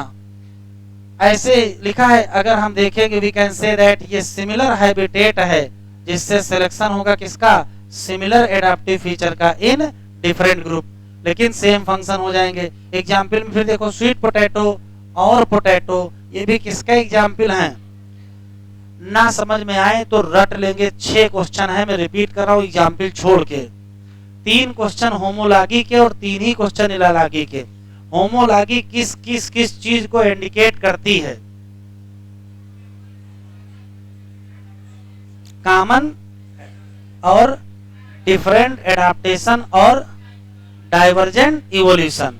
और एनालॉगी किसको इंडिकेट करती है? कन्वर्जेंट इवोल्यूशन, कॉमन एडाप्टेशन और डिफरेंट एंसेस्टर। बस इतना है। एग्जाम्पल 4 एनसीईआरटी में दिए हैं। होमोलॉगी के एग्जाम्पल 4 लिम्ब ऑफ चीता, बैट, ये सबके wing, flipper of well, wing of bat, 4 limb of human या चीता, ये सब हैं। और बोल नहीं रहे हो? थार्न ऑफ, ठीक है, हार्ट ऑफ वर्टिब्रेट और ब्रेन ऑफ वर्टिब्रेट। ये 4 एग्जाम्पल है। इसी तरीके से एनालॉगस की example, wing of butterfly and wing of bird. दूसरा, फ्लिपर ऑफ, हाँ, eyes of octopus and eyes of mammal. और flipper of and dolphin and potato and sweet. 4 example दिए। मुफ्त का सवाल है। एक क्वेश्चन हर साल घुमा फिरा करके इसी में से आ रहा है। कभी कहता है होमोलॉगस बताओ, कभी कहता है कॉमन एंसेस्टर बताओ, कभी कहता है डाइवर्जेंट इवोल्यूशन बताओ। बात एक ही है, बस आप पहचान जाइए क्या बताना है।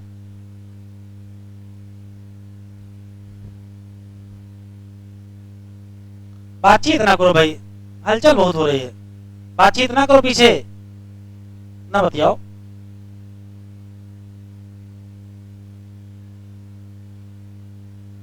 कह रहा अगर समानताएं इतनी ही इंपॉर्टेंट हैं तो प्रोटीन और जीन की जो समानता है वो भी बहुत इंपॉर्टेंट होगी, और उससे हमको किसका क्लू मिल जाएगा? तो ये भी एक लाइन जरूर 3 लिखी है।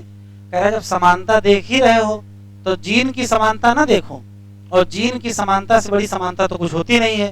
तो अगर जीन की समानता है तो कॉमन एंसेस्ट्री। बायोकेमिकल सिमिलरिटी से पता चल रहा है क्या कि एंसेस्टर क्या है? शेयर हैं। ये आर्टिफिशियल सिलेक्शन है। मैन ने सिलेक्टेड प्लांट और एनिमल डेवलप किए, एग्रीकल्चर, हार्टिकल्चर, स्पोर्ट। मैन ने डोमेस्टिकेट किया बहुत सारे एनिमल और क्रॉप को। इंटेंसिव ब्रीडिंग प्रोग्राम के दौरान नई क्या बनाई गई? ब्रीड बनाई गई, जो सभी ब्रीड से क्या थी? अलग थी। जैसे डॉग बना दिए गए, लेकिन सेम ही ग्रुप रखे। कुत्ते को बिल्ली में कन्वर्ट नहीं कर दिया, कुत्ता कुत्ता ही रहा। कह रहा ये आर्गुमेंट है कि अगर 100 सालों में इंसान क्रिएट कर सकता है क्या नई ब्रीड, तो क्या नेचर ऐसा काम मिलियन सालों में नहीं कर सकती है? बिल्कुल कर सकती है। ये तो हाइपोथेसिस है।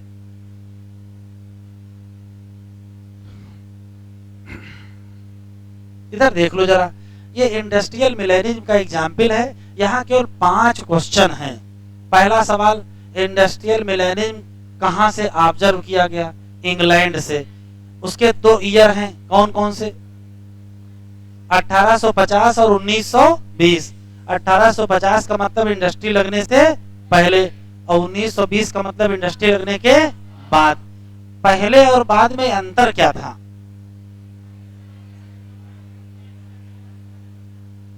तो अंतर सिर्फ एक लाइन का था, ध्यान से सुनिएगा।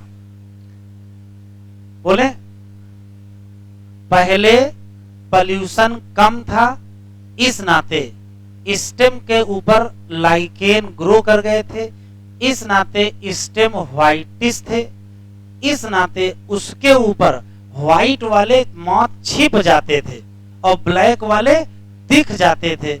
तो प्रीडेटर बर्ड किनको खाती थी? ब्लैक वालों की। तो ब्लैक की संख्या कम थी। समय बदला, बाद का समय आया 1920, पॉल्यूशन हो गया, लाइकेन गायब हुए, स्टेम ब्लैक हुए, ब्लैक बैकग्राउंड में ब्लैक वाले छिप गए, व्हाइट वाले दिख गए। प्रीडेटर ने किनको खाया? व्हाइट। तो किनकी संख्या घट गई? व्हाइट। बस यही 2 क्वेश्चन है केवल। आराम से बताएं। किसी अगर कोई एनिमल या ऑर्गेनिज्म अपने आप को इन्वायरमेंट में छिपा लेता है, उसके लिए एक शब्द है, कीमोफ्लेजी, या एक और नाम है प्रोटेक्टिव रिजम्बलेंस। क्या है? Protective resemblance. तो आराम से बताएं, इंडस्ट्री लगने से पहले प्रोटेक्टिव रिजम्बलेंस या कीमोफ्लेजी कौन कर रहा था? और इंडस्ट्री लगने के बाद कौन कर रहा था? इंडस्ट्री लगने से पहले कौन डोमिनेट कर रहा था? हैं? और इंडस्ट्री लगने के बाद कौन डोमिनेट कर रहा था? तो इसका इवोल्यूशन से क्या लेना देना है? इसको इवोल्यूशन में काहे पढ़ रहे हो? हैं? तो इवोल्यूशन से रिलेशन समझो बस, केवल ध्यान से सुनिएगा। यहां इवोल्यूशन से ये एक्सप्लेन किया गया है कि इंडस्ट्री लगने के बाद जो ब्लैक वाले मॉथ डोमिनेट कर रहे हैं, वो इस नाते कर पाए क्योंकि उनके पास पहले से ही ब्लैक कलर था। पहले से जो ब्लैक कलर था वो आया कहां से था? वो नेचर के द्वारा दिया गया था। इसका मतलब नेचर ने उनको ब्लैक कलर दे के सेलेक्ट किया था कि जब कभी पॉल्यूशन होगा तो तुम सरवाइव कर जाओगे। इसका मतलब किसका एग्जाम्पल है? नेचुरल सिलेक्शन का। लेकिन ये नेचुरल सिलेक्शन से बढ़िया एग्जाम्पल है प्री एडाप्टिव वेरिएशन का। किसका? Pre adaptive variation. ध्यान से सुनिएगा, जब पॉल्यूशन नहीं था, बर्ड आती थी, सफेद वाले जो व्हाइट वाले थे उनको नहीं खाती थी, किनको खाती थी? ब्लैक वाले। तो ब्लैक वाले सुबह शाम 2 टाइम ईश्वर को कोसते थे कि हमको काला क्यों बनाए, क्योंकि हम दिख जाते हैं। और जब समय बदला और चिड़िया शिकार करने आई तो किसको खाई? व्हाइट। और किसको नहीं खाई? तो यही ब्लैक वाले सुबह शाम ईश्वर का शुक्रिया भी अदा करने लगे कि हमको अच्छा किया, क्यों किया? काला बनाया। अब ध्यान सुनना, नेचर ने तो पहले से ही काला बना रखा था। नेचर ने तो पहले से ही काला बना रखा था, परिस्थितियां बदली तब वो ब्लैक कलर उनके काम आया। इसी को कहते हैं pre adaptive variation. As such question आया था एम्स में, इंडस्ट्रियल मिलेनिज्म किसका एग्जाम्पल है? कहोगे प्री एडाप्टिव वेरिएशन का। किसका किसका है? नेचुरल सिलेक्शन का, प्री एडाप्टिव वेरिएशन का, प्रोटेक्टिव रिजम्बलेंस का, मिमिक्री का और कीमोफ्लेजी का। कोई दिक्कत? भाई यही सब कहानी यहां लिखी है।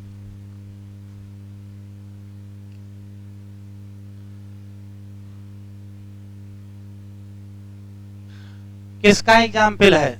नेचुरल सिलेक्शन का। कहां से देखने को मिला? कह रहा माथ का कलेक्शन करो कब? मतलब इंडस्ट्री लगने से पहले।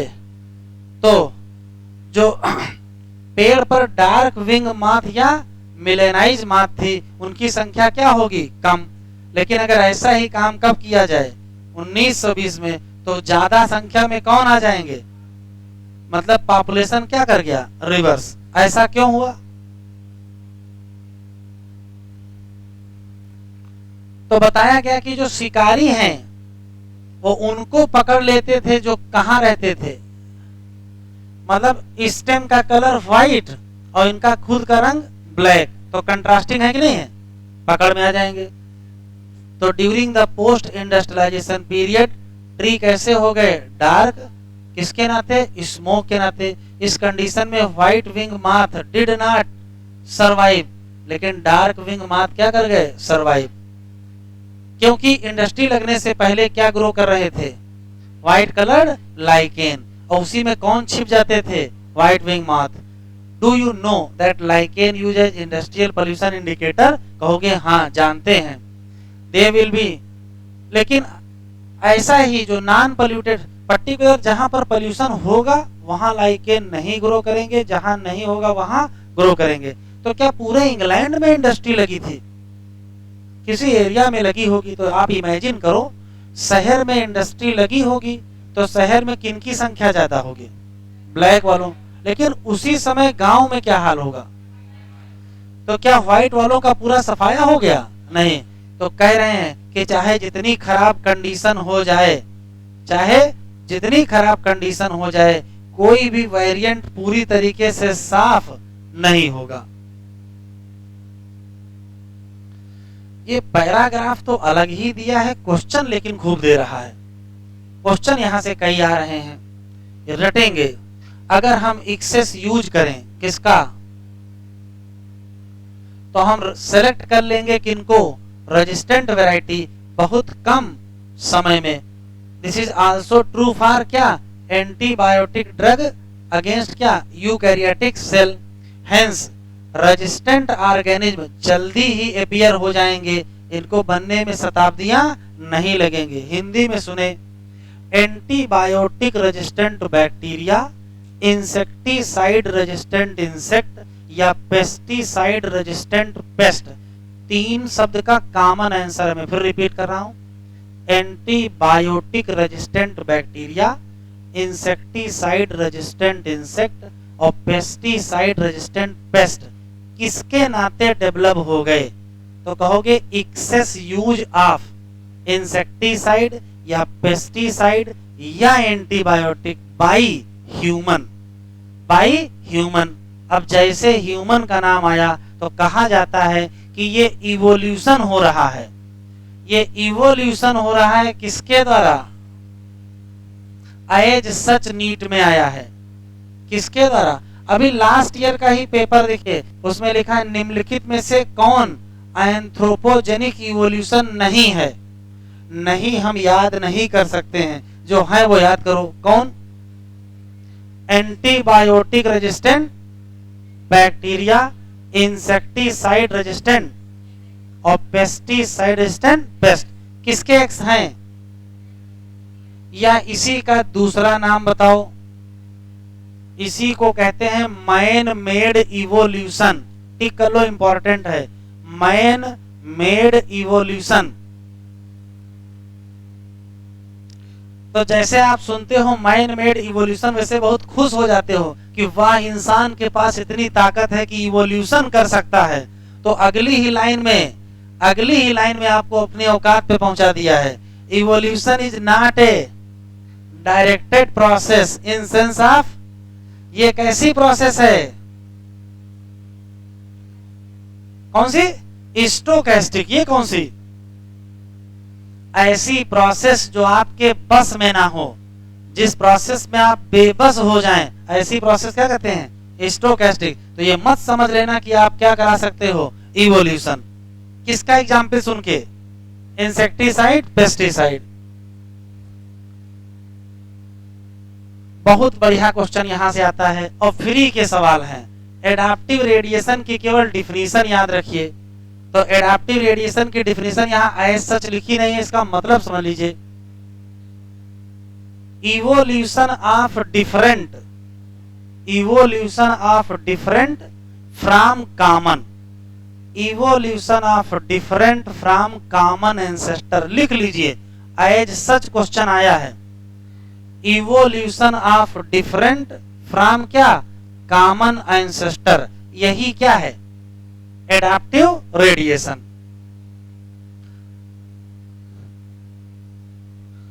Evolution of different from common ancestor, या तो ये मिलेगा या तो दूसरी डिफिनेशन देखो यहां लिखी है।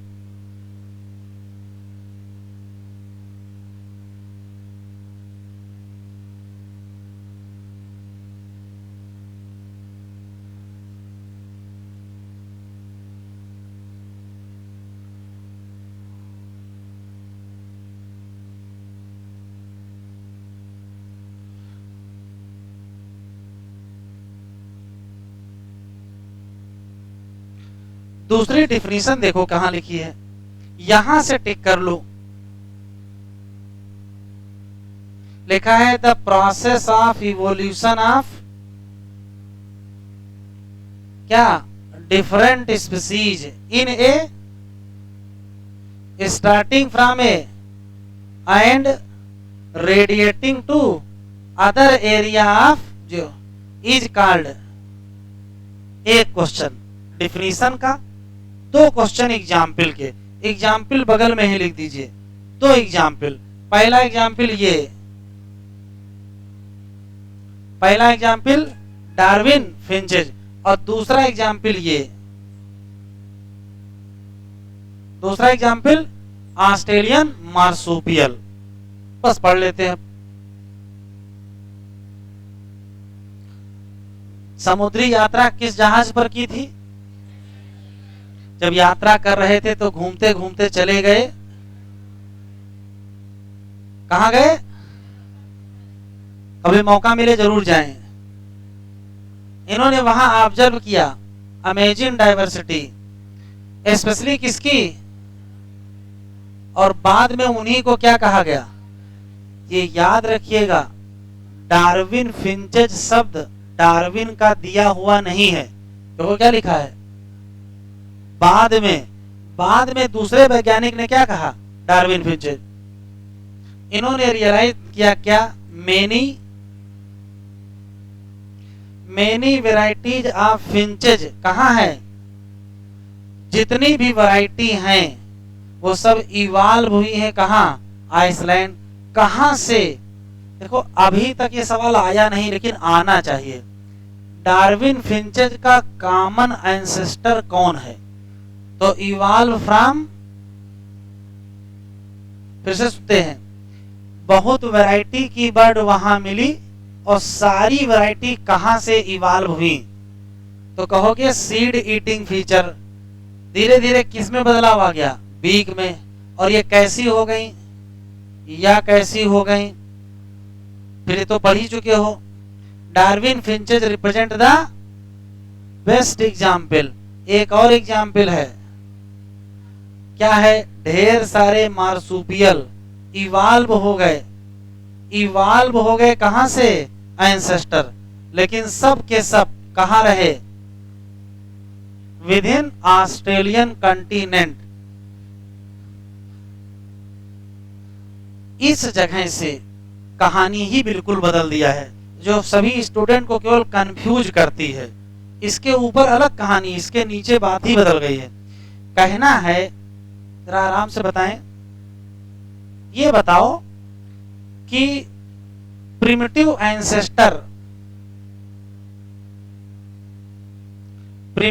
एंसेस्टर से इतने प्रकार के मार्सुपियल बने। आराम से सोचेंगे फिर बताएंगे, क्योंकि इसी साल एक क्वेश्चन आया है इसी डायग्राम से। किसी प्रिमिटिव मार्सुपियल से इतने प्रकार के मार्सुपियल बने, बताओ ये डाइवर्जेंट इवोल्यूशन है कि कन्वर्जेंट? डाइवर्जेंट है कि कन्वर्जेंट? ये डाइवर्जेंट इवोल्यूशन है। फिर सुनो ध्यान से,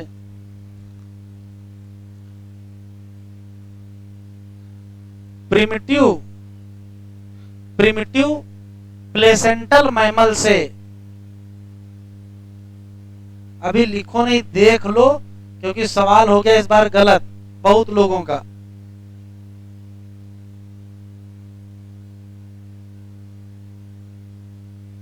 प्रिमिटिव प्लेसेंटल मैमल से बहुत प्रकार के मैमल बने।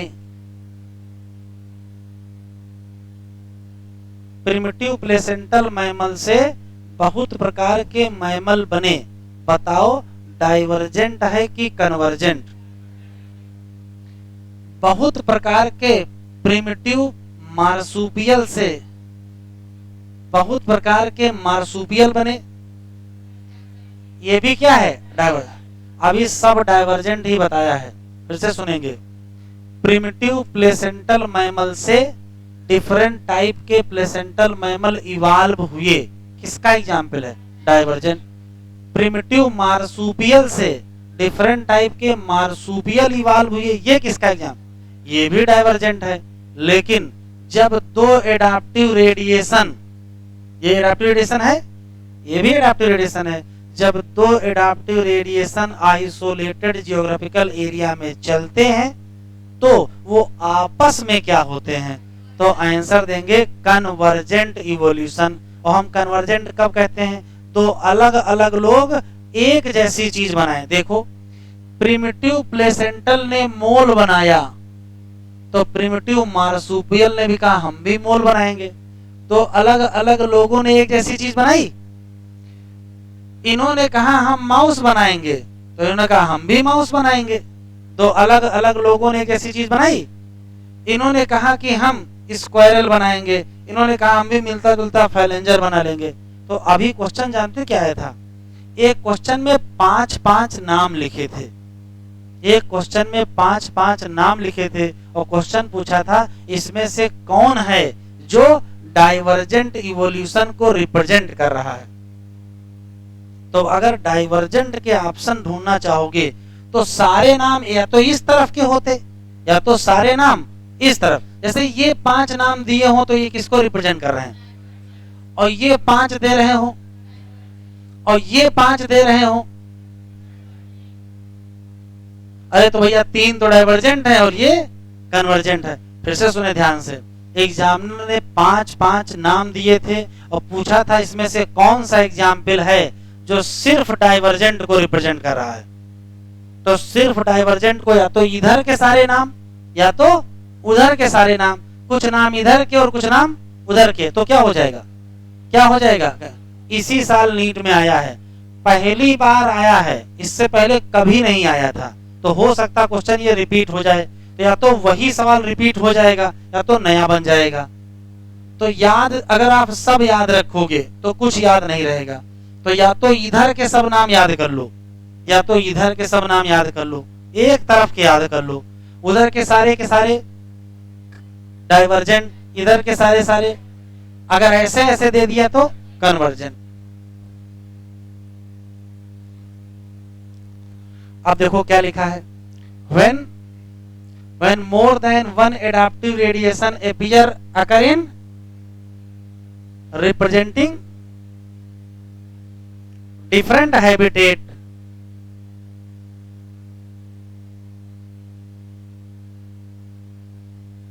रिप्रेजेंटिंग डिफरेंट हैबिटेट, तो इसको कहोगे क्या? खुल नहीं रही फाइल।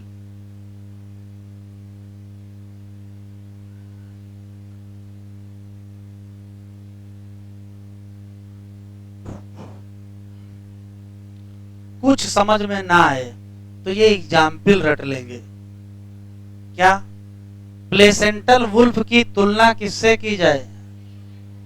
ये आपस में किसका एग्जाम्पल है? ये आपस में किसका एग्जाम्पल है? Convergent evolution. किसका एग्जाम्पल है? कन्वर्जेंट। लेकिन अगर तस्मानियन वुल्फ की तुलना इससे कर दी जाए तो इससे कर दी जाए, इससे और इससे, बस इतना याद रखना है। इधर के सब नाम उधर के सब नाम और इधर इधर मिल गए।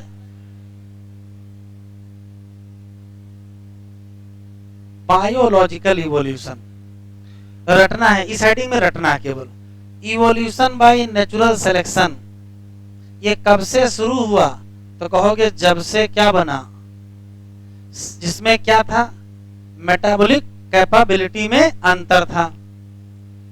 रटने वाला सवाल, इसेंस ऑफ डार्विनियन थ्योरी, तो आंसर रटो क्या है, नेचुरल सिलेक्शन।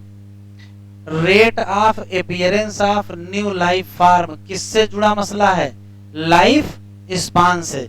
हिंदी में जिसका जीवन चक्र छोटा होगा उसमें नई लाइफ फॉर्म जल्दी बनेंगी, जिसका जीवन चक्र बड़ा होगा उसमें लाइफ फॉर्म देर में बनेंगे। तो बताओ बैक्टीरिया नए जल्दी इवाल्व होंगे कि फिश नए जल्दी इवाल्व होंगे? बैक्टीरिया जल्दी इवाल्व होंगे। माइक्रोब जो डिवाइड करते हो, बहुत तेजी से मल्टीप्लाई करते हो, मिलियन में संख्या हो जाते हो। एक कॉलोनी ले लो जिसको हम ए कहेंगे, किसी मीडियम में ग्रो कराओ जिसमें क्या हो, built in variation to utilise a feed, फिर चेंज कर दो किसमें, मीडियम के कंपोजिशन में, तो जो कुछ लोग बचेंगे वो पॉपुलेशन बी होगी, वही सरवाइव करेगी न्यू कंडीशन। समय के साथ वेरिएंट पॉपुलेशन निकलेगी जिसको हम क्या कहेंगे, new species. This would happen within a, आप नई वैरायटी ऑफ बैक्टीरिया कुछ दिनों में या दिन भर में बना सकते हैं। लेकिन अगर आप ऐसा ही सोच रहे हो कि नई वैरायटी क्या क्या बना दे, फिश या फाउल, तो कितना समय लगेगा। इस केस में जो लोग बचे थे वो बी थे, इसका मतलब fitness of be better than A. Nature हमेशा किसको सेलेक्ट करती है, सो कॉल्ड जिसको फिटनेस है वो किस पर बेस्ड है, तो कहोगे उन कैरेक्टर पर जो इनहेरिट। ये लाइन टिक कर लो, हो सकता है एग्जाम में आ जाए। There must be a end क्या, इवॉल्व। कोई भी जो बेटर एडाप्ट होंगे वही क्या करेंगे, सरवाइव करेंगे। एडाप्टिव एबिलिटी हमेशा क्या होती है, और एडाप्टिव एबिलिटी का क्या होता है, तो वो जो प्री एडाप्टिव वेरिएशन या जेनेटिक बेसिस ऑफ एडाप्टेशन था, इंडस्ट्रियल मिलेनिज्म इसी का भी एग्जाम्पल है, genetic basis of adaptation. Fitness क्या है, एंड रिजल्ट है किसका, ability to adapt and get selected by nature.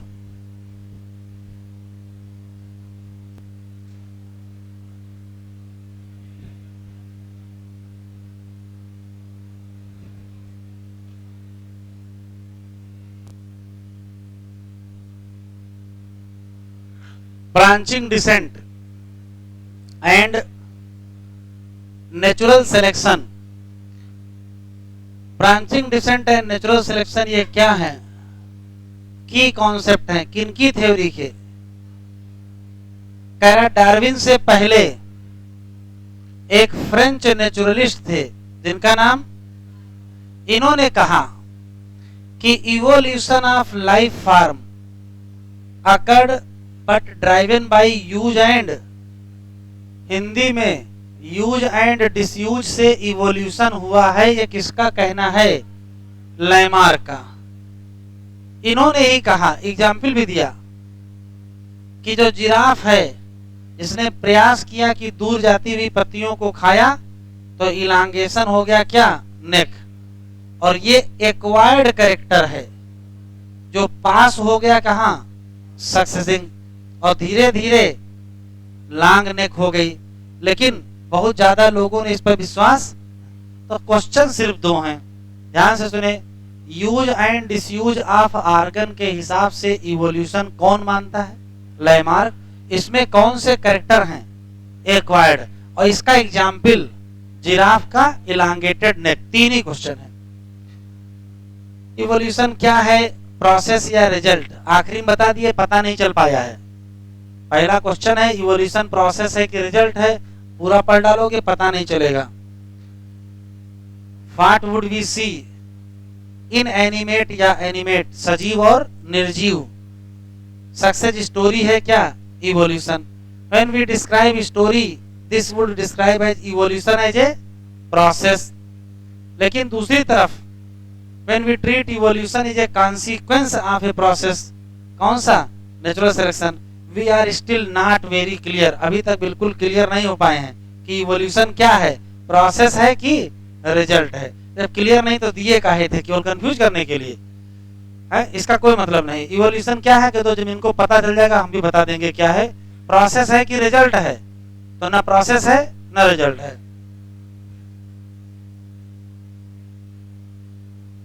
Question सुने, डार्विन ने थ्योरी ऑफ नेचुरल सिलेक्शन देने से पहले किनके लेख से बहुत ज्यादा प्रभावित हुए थे? तो नाम नहीं भूलेंगे, देखो लिखा है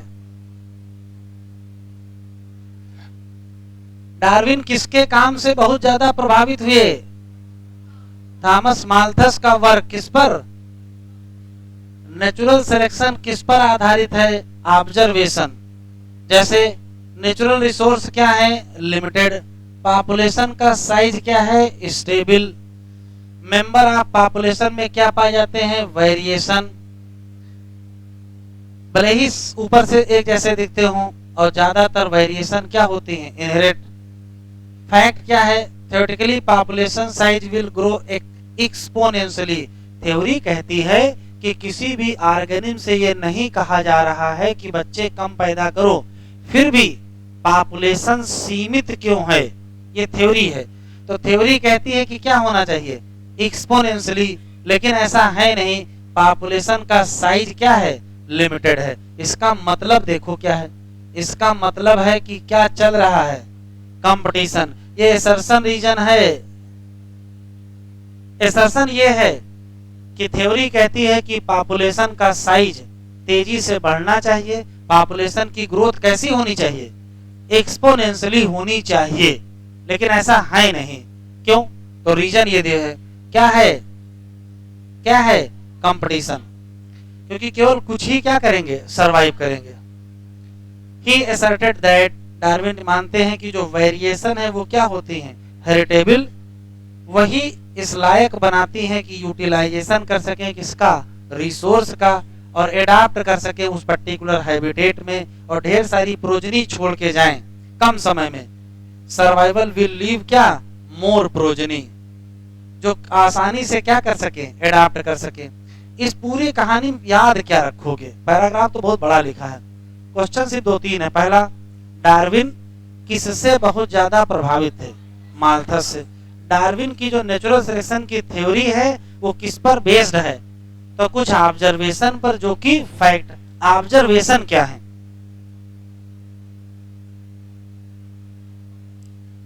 हम बता रहे हैं ऑब्जर्वेशन क्या है, ध्यान से सुने। पहला ऑब्जर्वेशन है कि दुनिया में पॉपुलेशन का साइज स्टेबल है, ये ऑब्जर्वेशन है। दूसरा, दुनिया में रिसोर्स भी लिमिटेड हैं, ये भी ऑब्जर्वेशन है। तीसरा, लोगों में वेरिएशन पाई जाती है, ये भी ऑब्जर्वेशन है। फैक्ट सुनो, दुनिया में लोगों के बीच कंपटीशन है, ये फैक्ट है।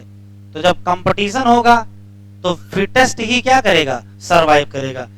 3 ऑब्जर्वेशन है, 2 फैक्ट हैं। ऑब्जर्वेशन बताओ। रिसोर्स लिमिटेड, पॉपुलेशन लिमिटेड, लोगों के बीच वेरिएशन, और फैक्ट कंपटीशन या स्ट्रगल भी तो कह सकते हो। कंपटीशन फॉर सर्वाइवल या स्ट्रगल फॉर एग्जिस्टेंस। और दूसरा है सर्वाइवल ऑफ फिटेस्ट, और सर्वाइवल ऑफ फिटेस्ट को ही कहते हो नेचुरल सिलेक्शन। ये 5 क्वेश्चन भूलेंगे नहीं। 3 ऑब्जर्वेशन, 2 फैक्ट। एक क्वेश्चन कंपेयर का है, और अभी खूब सवाल भी आ रहा है, जरा आराम से बताएं। डार्विन भी कहते हैं कि वेरिएशन है जिससे इवोल्यूशन होता है। ह्यूगो डिवरीज भी कहते हैं ये वेरिएशन है जिससे इवोल्यूशन होता है। तो दोनों में अंतर।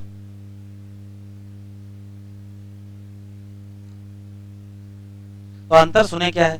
डार्विन कहते हैं कि ग्रेजुअल इवोल्यूशन है, स्मॉल वेरिएशन है। क्या कहते हैं? Gradual evolution, small variation. और ह्यूगो डिवरीज क्या कहते हैं? Sudden evolution. क्या? सडन इवोल्यूशन और लार्ज वेरिएशन। यही अंतर है। छोटी छोटी वेरिएशन होंगी, स्लो ग्रेजुअल इवोल्यूशन होगा तो डार्विन, और बड़ी बड़ी वेरिएशन होंगी और अचानक इवोल्यूशन होगा तो ह्यूगो डिवरीज। पढ़ते हैं।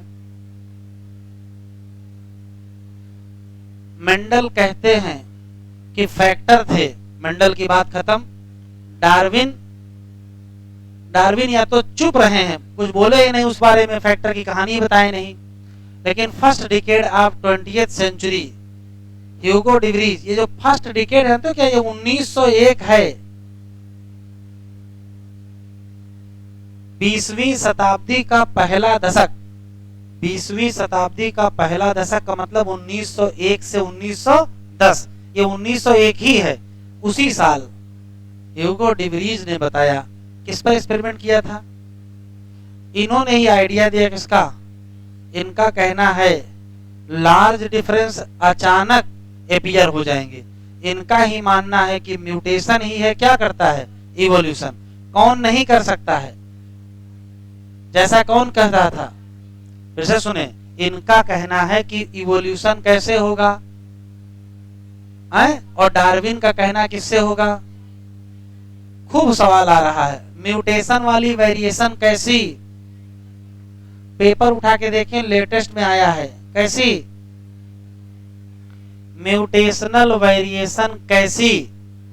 Random and direction less. जबकि डार्विनियन वेरिएशन कैसी? ये दोनों क्वेश्चन खूब आए हैं। डार्विन कहते हैं कैसा इवोल्यूशन? कैसा इवोल्यूशन? ये देखो लिखा है ग्रेजुअल इवोल्यूशन। जबकि डिवरीज कहते हैं म्यूटेशन से ही, और सिंगल स्टेप म्यूटेशन को क्या कहते हैं? ठीक है, चलिए आगे बढ़ते हैं। घड़ी की तरफ नहीं देखेंगे, चैप्टर खत्म हो जाएगा।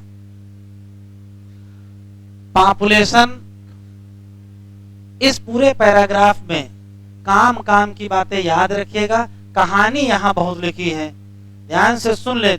4, 5, 6 लाइनें हैं। एनसीईआरटी में क्या लिखा भी अंडरलाइन करा देंगे, लेकिन जो सुना रहे वो काम का है। हार्डी वीनबर्ग नाम के वैज्ञानिक कहते हैं कि किसी भी पॉपुलेशन में हम किसी भी जीन या एलील की फ्रीक्वेंसी को कैलकुलेट कर सकते हैं। एक क्वेश्चन लोगों ने पूछा कैसे कैलकुलेट करोगे?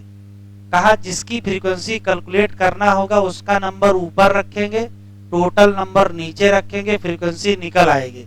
एग्जाम्पल से समझ में आएगी।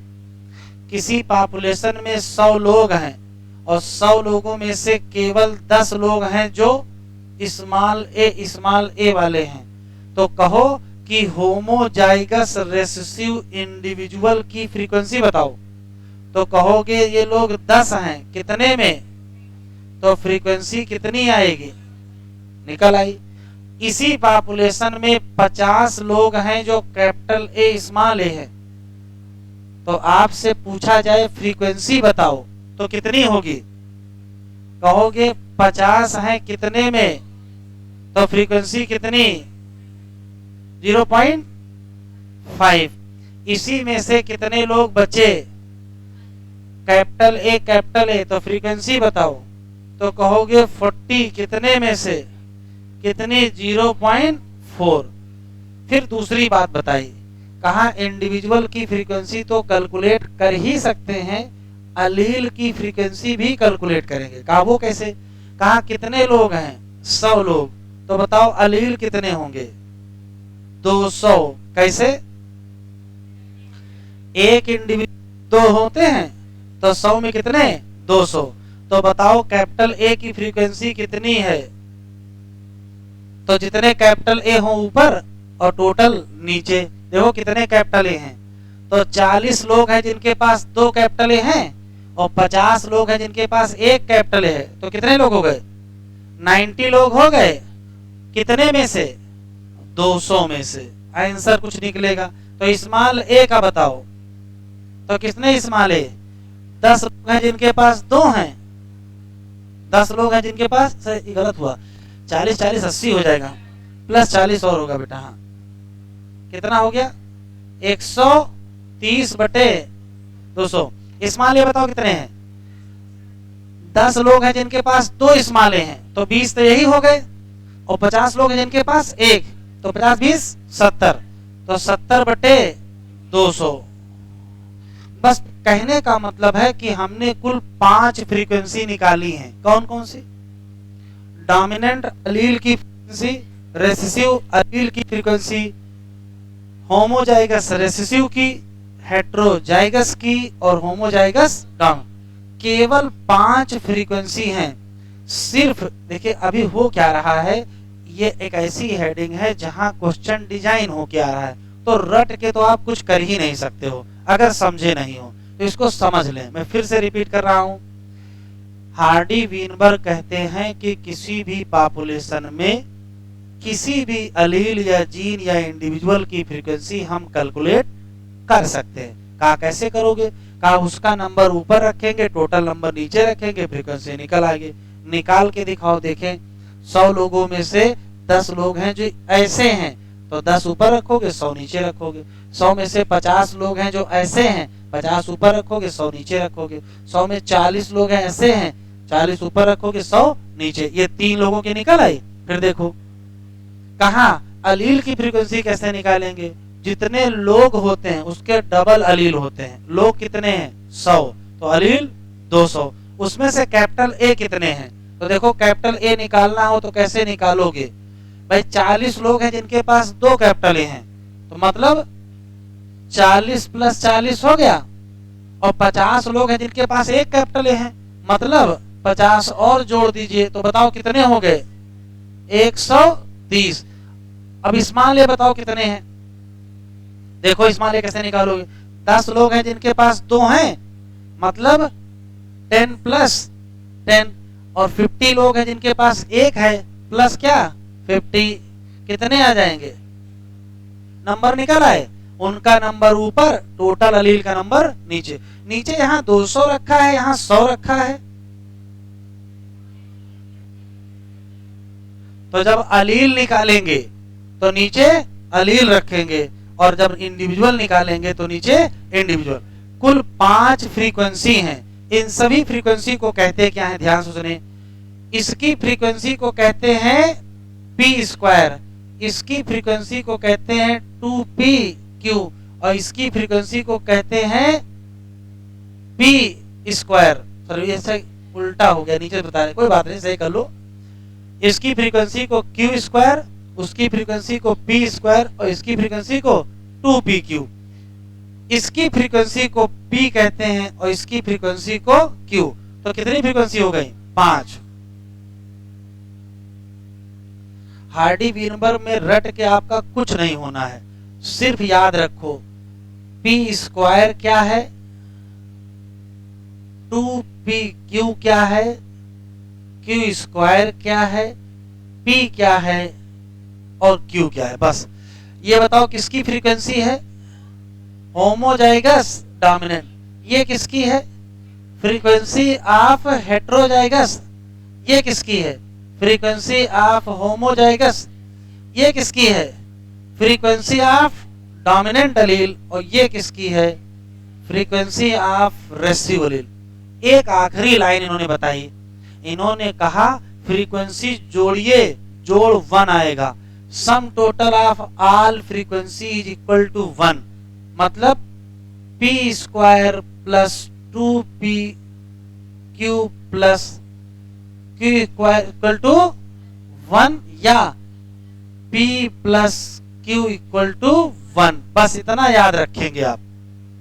आखिरी क्वेश्चन, हार्डी वीनबर्ग कहते हैं, जैसा एनसीईआरटी साफ साफ लिखा नहीं, जो बोल रहे हैं वही याद रखिएगा।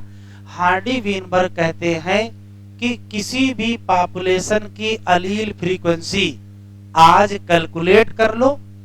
जितनी फ्रीक्वेंसी आज है, अगर उतनी ही फ्रीक्वेंसी हमेशा बनी रहे तो उस पॉपुलेशन में जेनेटिक इक्विलिब्रियम आ जाएगा। फिर से सुनते हैं, अगर किसी पॉपुलेशन में पाए जाने वाले अलील की फ्रीक्वेंसी कांस्टेंट हो जाए तो पॉपुलेशन में जेनेटिक इक्विलिब्रियम आ जाएगा। उसी को कहते हैं हार्डी वीनबर्ग इक्विलिब्रियम। एक क्वेश्चन। दूसरी बात कही है, अगर किसी पॉपुलेशन में जेनेटिक इक्विलिब्रियम स्टेब्लिश हो गया तो पॉपुलेशन में इवोल्यूशन नहीं होगा, और अगर इवोल्यूशन चाहते हो तो क्या करो? तो जेनेटिक इक्विलिब्रियम को डिस्टर्ब कर दो। क्या कर दो, जेनेटिक इक्विलिब्रियम को डिस्टर्ब कर दो। कौन डिस्टर्ब करेगा, खूब सवाल आता है। अभी मैंने जितना बोला उसको सुनो, केवल उतना याद रखेंगे, यहां लिखे से आपका कुछ काम चलेगा नहीं। किसी भी पॉपुलेशन की अलील फ्रीक्वेंसी अगर कांस्टेंट है तो पॉपुलेशन जेनेटिक इक्विलिब्रियम में है, पॉपुलेशन में इवोल्यूशन नहीं होगा। अगर चाहते हो कि इवोल्यूशन हो तो जेनेटिक इक्विलिब्रियम डिस्टर्ब करना पड़ेगा या हार्डी वीनबर्ग इक्विलिब्रियम डिस्टर्ब करना पड़ेगा। कौन डिस्टर्ब करेगा, वह डिस्टर्ब करेगा जो जीन फ्रीक्वेंसी चेंज करेगा। जीन फ्रीक्वेंसी चेंज करने वाले 5 फैक्टर हैं। कौन कौन कौन कौन कौन? Gene migration, genetic drift, genetic recombination, mutation and natural selection. कौन कौन? Gene migration, genetic drift, genetic recombination, mutation और नेचुरल सिलेक्शन। ध्यान से सुनेंगे, यही क्वेश्चन खूब एग्जाम में आ रहे हैं। फिर इन पांचों के बारे में एक एक लाइन लिखी है, सीधे वही लाइन पढ़नी है।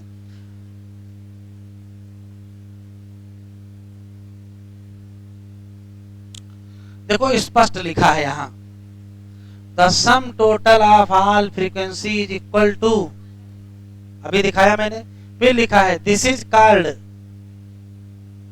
क्या, जेनेटिक इक्विलिब्रियम। क्या लिखा है कि कहते हैं कि अगर allele frequency of a population क्या हो, स्टेबल हो, क्या, जनरेशन आफ्टर जनरेशन, तो इसी को हम कहते क्या हैं, जेनेटिक इक्विलिब्रियम। बस एक शर्त ना भूलिएगा, बहुत छूट जाती है, दिमाग से उतर जाती है। हार्डी वीनबर्ग का जो नियम है वो सिर्फ और सिर्फ large and random mating population पर लागू है। किस पर नहीं लागू है? Small and selective mating. शर्त है कैसी होनी चाहिए, large and random mating population. तो ये टिक कर लीजिए, बहुत इंपॉर्टेंट है।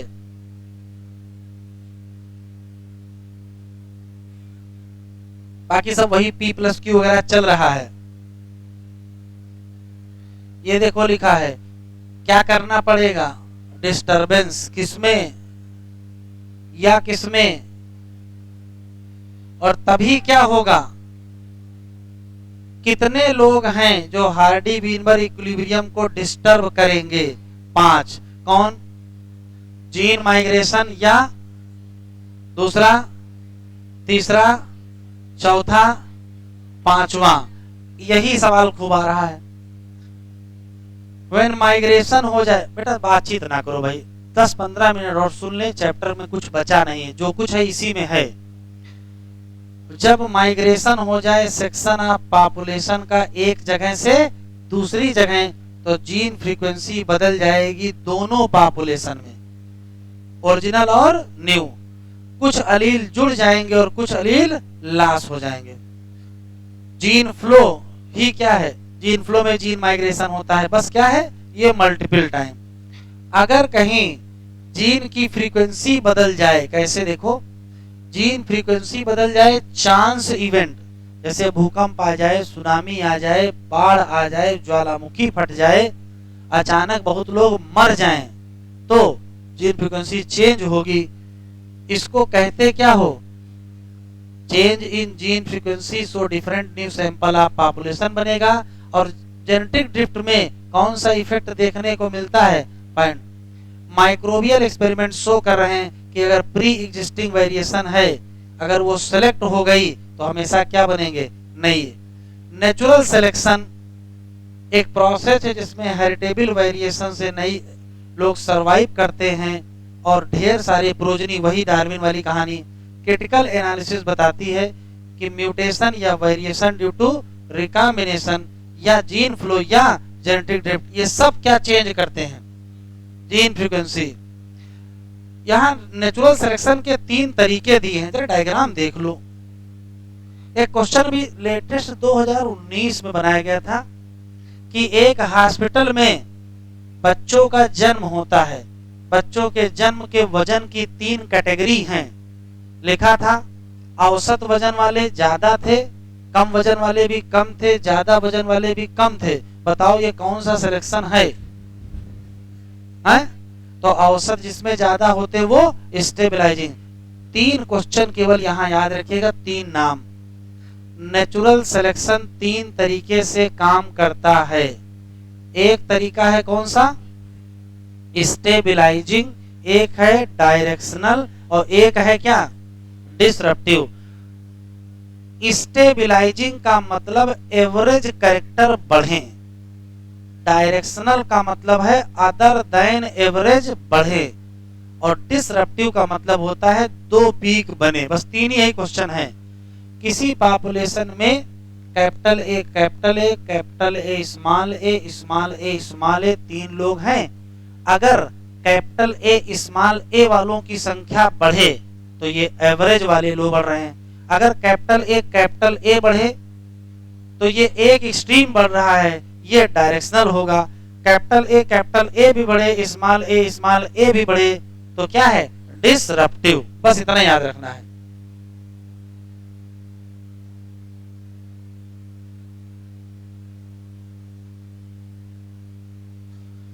यहां से टेक करें, इस जगह से। नेचुरल सिलेक्शन का भविष्य हो सकता है क्या हो जाए? कब? कब?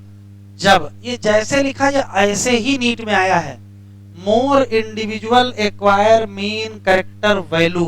बताओ कौन सा सिलेक्शन? और डायरेक्शनल कब होगा? More individual acquire value other than. और डिसरप्टिव कब होगा? मोर इंडिविजुअल एक्वायर क्या? Peripheral character value. एक क्वेश्चन डायग्राम से। डायग्राम में देखो लिखा क्या है। अगर ये लिखा मिल जाए peak get higher and narrow तो स्टेबलाइजिंग। पीक शिफ्ट 1 डायरेक्शन है डायरेक्शनल, और 2 पीक केवल 10 मिनट और लगेगा। Brief account of evolution. अब यहां कुछ समझना नहीं, केवल रटना है। आगे की 2 हेडिंग में केवल रटना है, इसमें और ह्यूमन इवोल्यूशन में। कितने साल पहले सेलुलर फार्म ऑफ आई? जल्दी जल्दी बोलेंगे। कैसे आई पता नहीं, लेकिन अंततः क्या निकलेगी? ऑक्सीजन। रिएक्शन का कोई मतलब नहीं। देखो किस्मत अगर खराब होगी तो यहां से कुछ भी सवाल बना लेगा। तो अगर यहां से सवाल बनाएगा तो क्या बना लेगा? तो क्वेश्चन ऐसे बनाएगा कि बताओ भैया फर्न कब आए? तो कहोगे जुरासिक पीरियड में इवॉल्व हुए। या डाइकाट कब आए?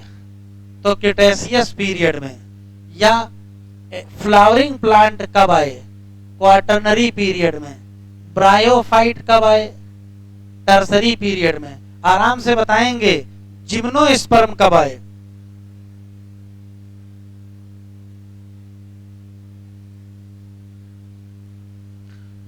AIPMT में आया हुआ सवाल है जिम्नोस्पर्म इवॉल्व। Gymnosperm evolve. तो जिम्नोस्पर्म में ये सब लोग हैं, कब लगाओगे? लेकिन जरा सा चेंज करेगा तो कब आए? फर्न कब आए बेटा? और सीड फर्न कब आए? है? अभी जो कोयला निकाल रहे हो, अभी जो कोयला निकाल रहे हो वो किनका है? सीड फर्न का है। कब डिपॉजिट हुआ? कार्बोनिक। बेटा सारे स्विच ऑन कर दो जितने हैं, जितने स्विच है अभी बचे हैं कुछ। हाँ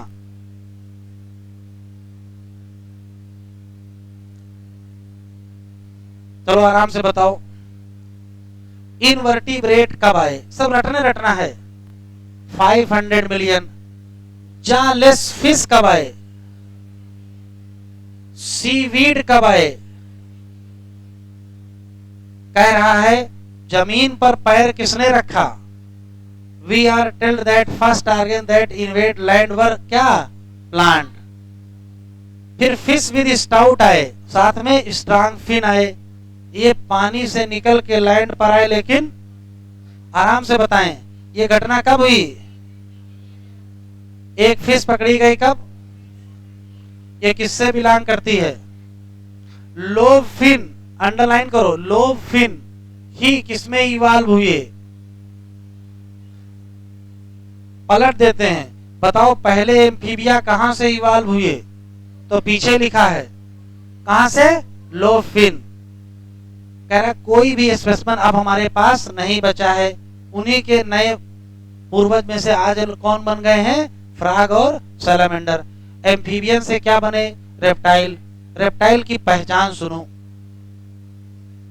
क्या? थिक सेल्ड एग, जो सूखते नहीं थे किसमें? सनलाइट, जैसा कि एम्फीबिया में होता है। लगभग टर्टल, टॉर्टोइज, कॉर्कोइड बहुत प्रकार के रेप्टाइल इवॉल्व हुए। लिखा है अगले reptile of different size and same dominate on earth. जरा रुक जाओ, समझ में कुछ आ नहीं रहा होगा, केवल काम की बात सुनो। लिखा क्या है यहां? ये बताया गया है, पहले तो रटने वाला कि 500 मिलियन साल पहले कौन आया, 350 पे कौन आया, 320 पे कौन आया, एम्फीबिया कब आए, ये आप रट लेंगे। असली खेल ये है कि जीवन की उत्पत्ति, बेटा बातचीत ना करो, जीवन की उत्पत्ति, ओरिजिन ऑफ लाइफ वाटर में हुई। सभी लाइफ फॉर्म ये चाह रही हैं कि पानी से निकल के जमीन पे चलो। जमीन पे आने का सबसे पहला प्रयास प्लांट ने किया, एनिमल ने बाद में प्रयास किया। एनिमल जमीन पे नहीं रह पा रहे थे, क्यों? क्योंकि इनके अंडे सूख जाते थे। इसका हल सबसे पहले किसने निकाला? रेप्टाइल ने। क्या किया? अंडों के बाहर बाहर सेल बना दिया। तो एक क्वेश्चन पूछा गया है, रेप्टाइल में ऐसा कौन सा कैरेक्टर आया जिससे रेप्टाइल वाटर से पूरी तरीके से फ्री हो गए? तो आंसर क्या देंगे? Sailed egg. ये बहुत इंपॉर्टेंट कैरेक्टर है। पानी से बाहर रहने की पहली शर्त है कि आप सांस लेना सीख लीजिए लंग से, हाँ, और दूसरी शर्त है कि आपके अंडे नहीं सूखने चाहिए। तो ध्यान से सुने, रेप्टाइल ने कहा अपने अंडे के बाहर क्या लगा देंगे, तो बर्ड ने कहा हम भी लगा देंगे। मैमल ने क्या कहा? मैमल ने कहा हम ऑमलेट बना बना के खाएंगे, और क्या है। ठीक है, ध्यान से सुने। तो मैमल जब उनके ऑमलेट बना बना के खाने लगे तो मैमल ने कहा ऐसे तो बहुत मुश्किल है। तो मैमल ने कहा कि अंडे को शरीर के बाहर निकालेंगे ही नहीं। अब जब शरीर के बाहर निकलेगा ही नहीं तो सूखने की कोई टेंशन है? कोई टेंशन नहीं।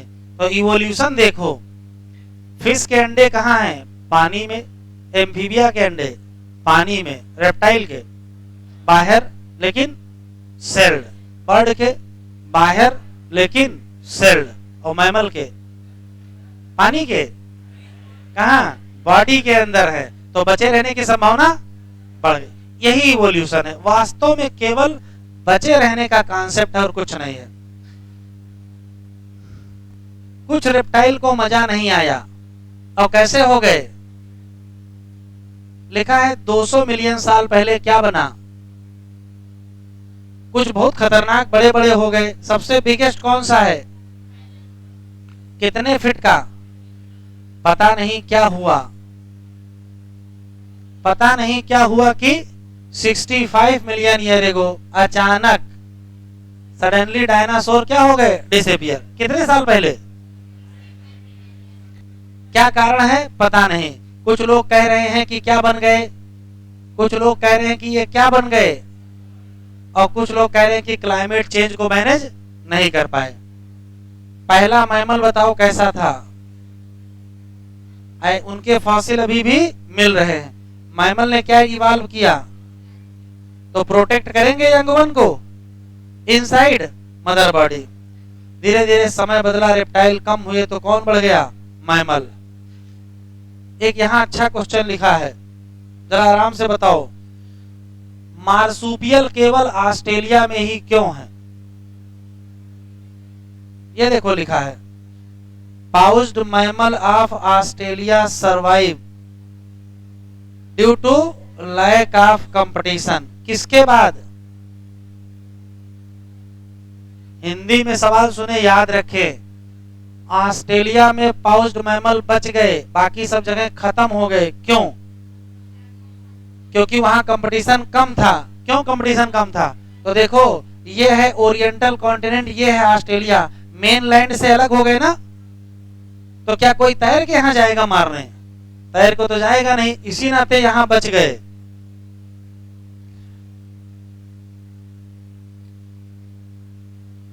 Origin and evolution of man, आखिरी हेडिंग है। सिर्फ रटना है, सिर्फ रटना है। केवल 5 मिनट रुके, बस खत्म हो जाएगा। पहला सवाल, डाटा डाटा है। कितने मिलियन साल पहले कौन रहते थे? ये कैसे थे और कैसे चलते थे? इसमें रामापिथिकस कैसा है और ड्रायोपिथिकस कैसा है? कुछ हड्डियों के फॉसिल मिले, मैन लाइक हड्डियों। कहां से? इससे पता चला क्या? Hominid feature. कितने साल पहले? डाटा रटेंगे, कितना? 3 to 4। क्या थे? Man like. कहां रहे? इनकी लंबाई ज्यादा नहीं थी, कितनी थी? लेकिन कितने मिलियन साल पहले ये रहे? 2 मिलियन। कहां रहे? कहां रहे? East African grassland. ये एविडेंस है कि ये किससे शिकार करते थे, लेकिन खाते क्या थे? तो शिकार क्यों करते थे? मजा लेने के लिए, हैं? ऐसा तो है नहीं। इतना खुश काहे हो गए भैया? खाते क्या थे तो शिकार क्यों करते थे? हैं? तो भैया प्रोटेक्शन में शिकार कर लेते थे। ठीक है, फिर समय बदला, नया क्रिएचर आया। तो टिक करो, फर्स्ट ह्यूमन बीइंग होमिनिड क्या है? Human, first human like hominid. नाम, कैपेसिटी कितनी? क्या नहीं खाते थे? क्या नहीं खाते थे? फॉसिल कहां से मिला? जावा कौन से देश में है? जावा दुनिया में है कि नहीं है? कहां? जापान में है। जावा और सुमात्रा। कब? 1891। ये स्टेज अगली थी, कौन सी? कितने साल पहले? एक काम करेंगे, घर जाएंगे, सारे डाटा मिलियन ईयर में इधर लिखेंगे और उसके सामने आंसर लिखेंगे। जैसे 15 मिलियन है, जैसे 3 to 4 million. Man like primate जैसे 2 मिलियन, वैसे ही 1.5 मिलियन। ब्रेन कैपेसिटी,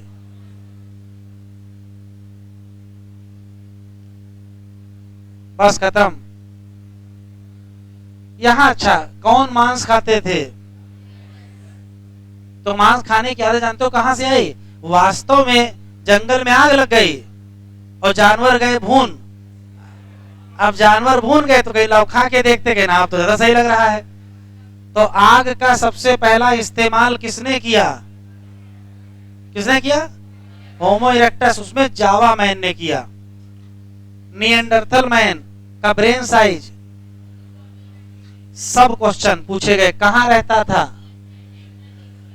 कहां रहता था और कितने साल पहले? ये पहले हैं जो छिपाते थे अपना शरीर, hide to protect their body. और क्या थे जानते हो? ये पुनर्जन्म में विश्वास करते थे।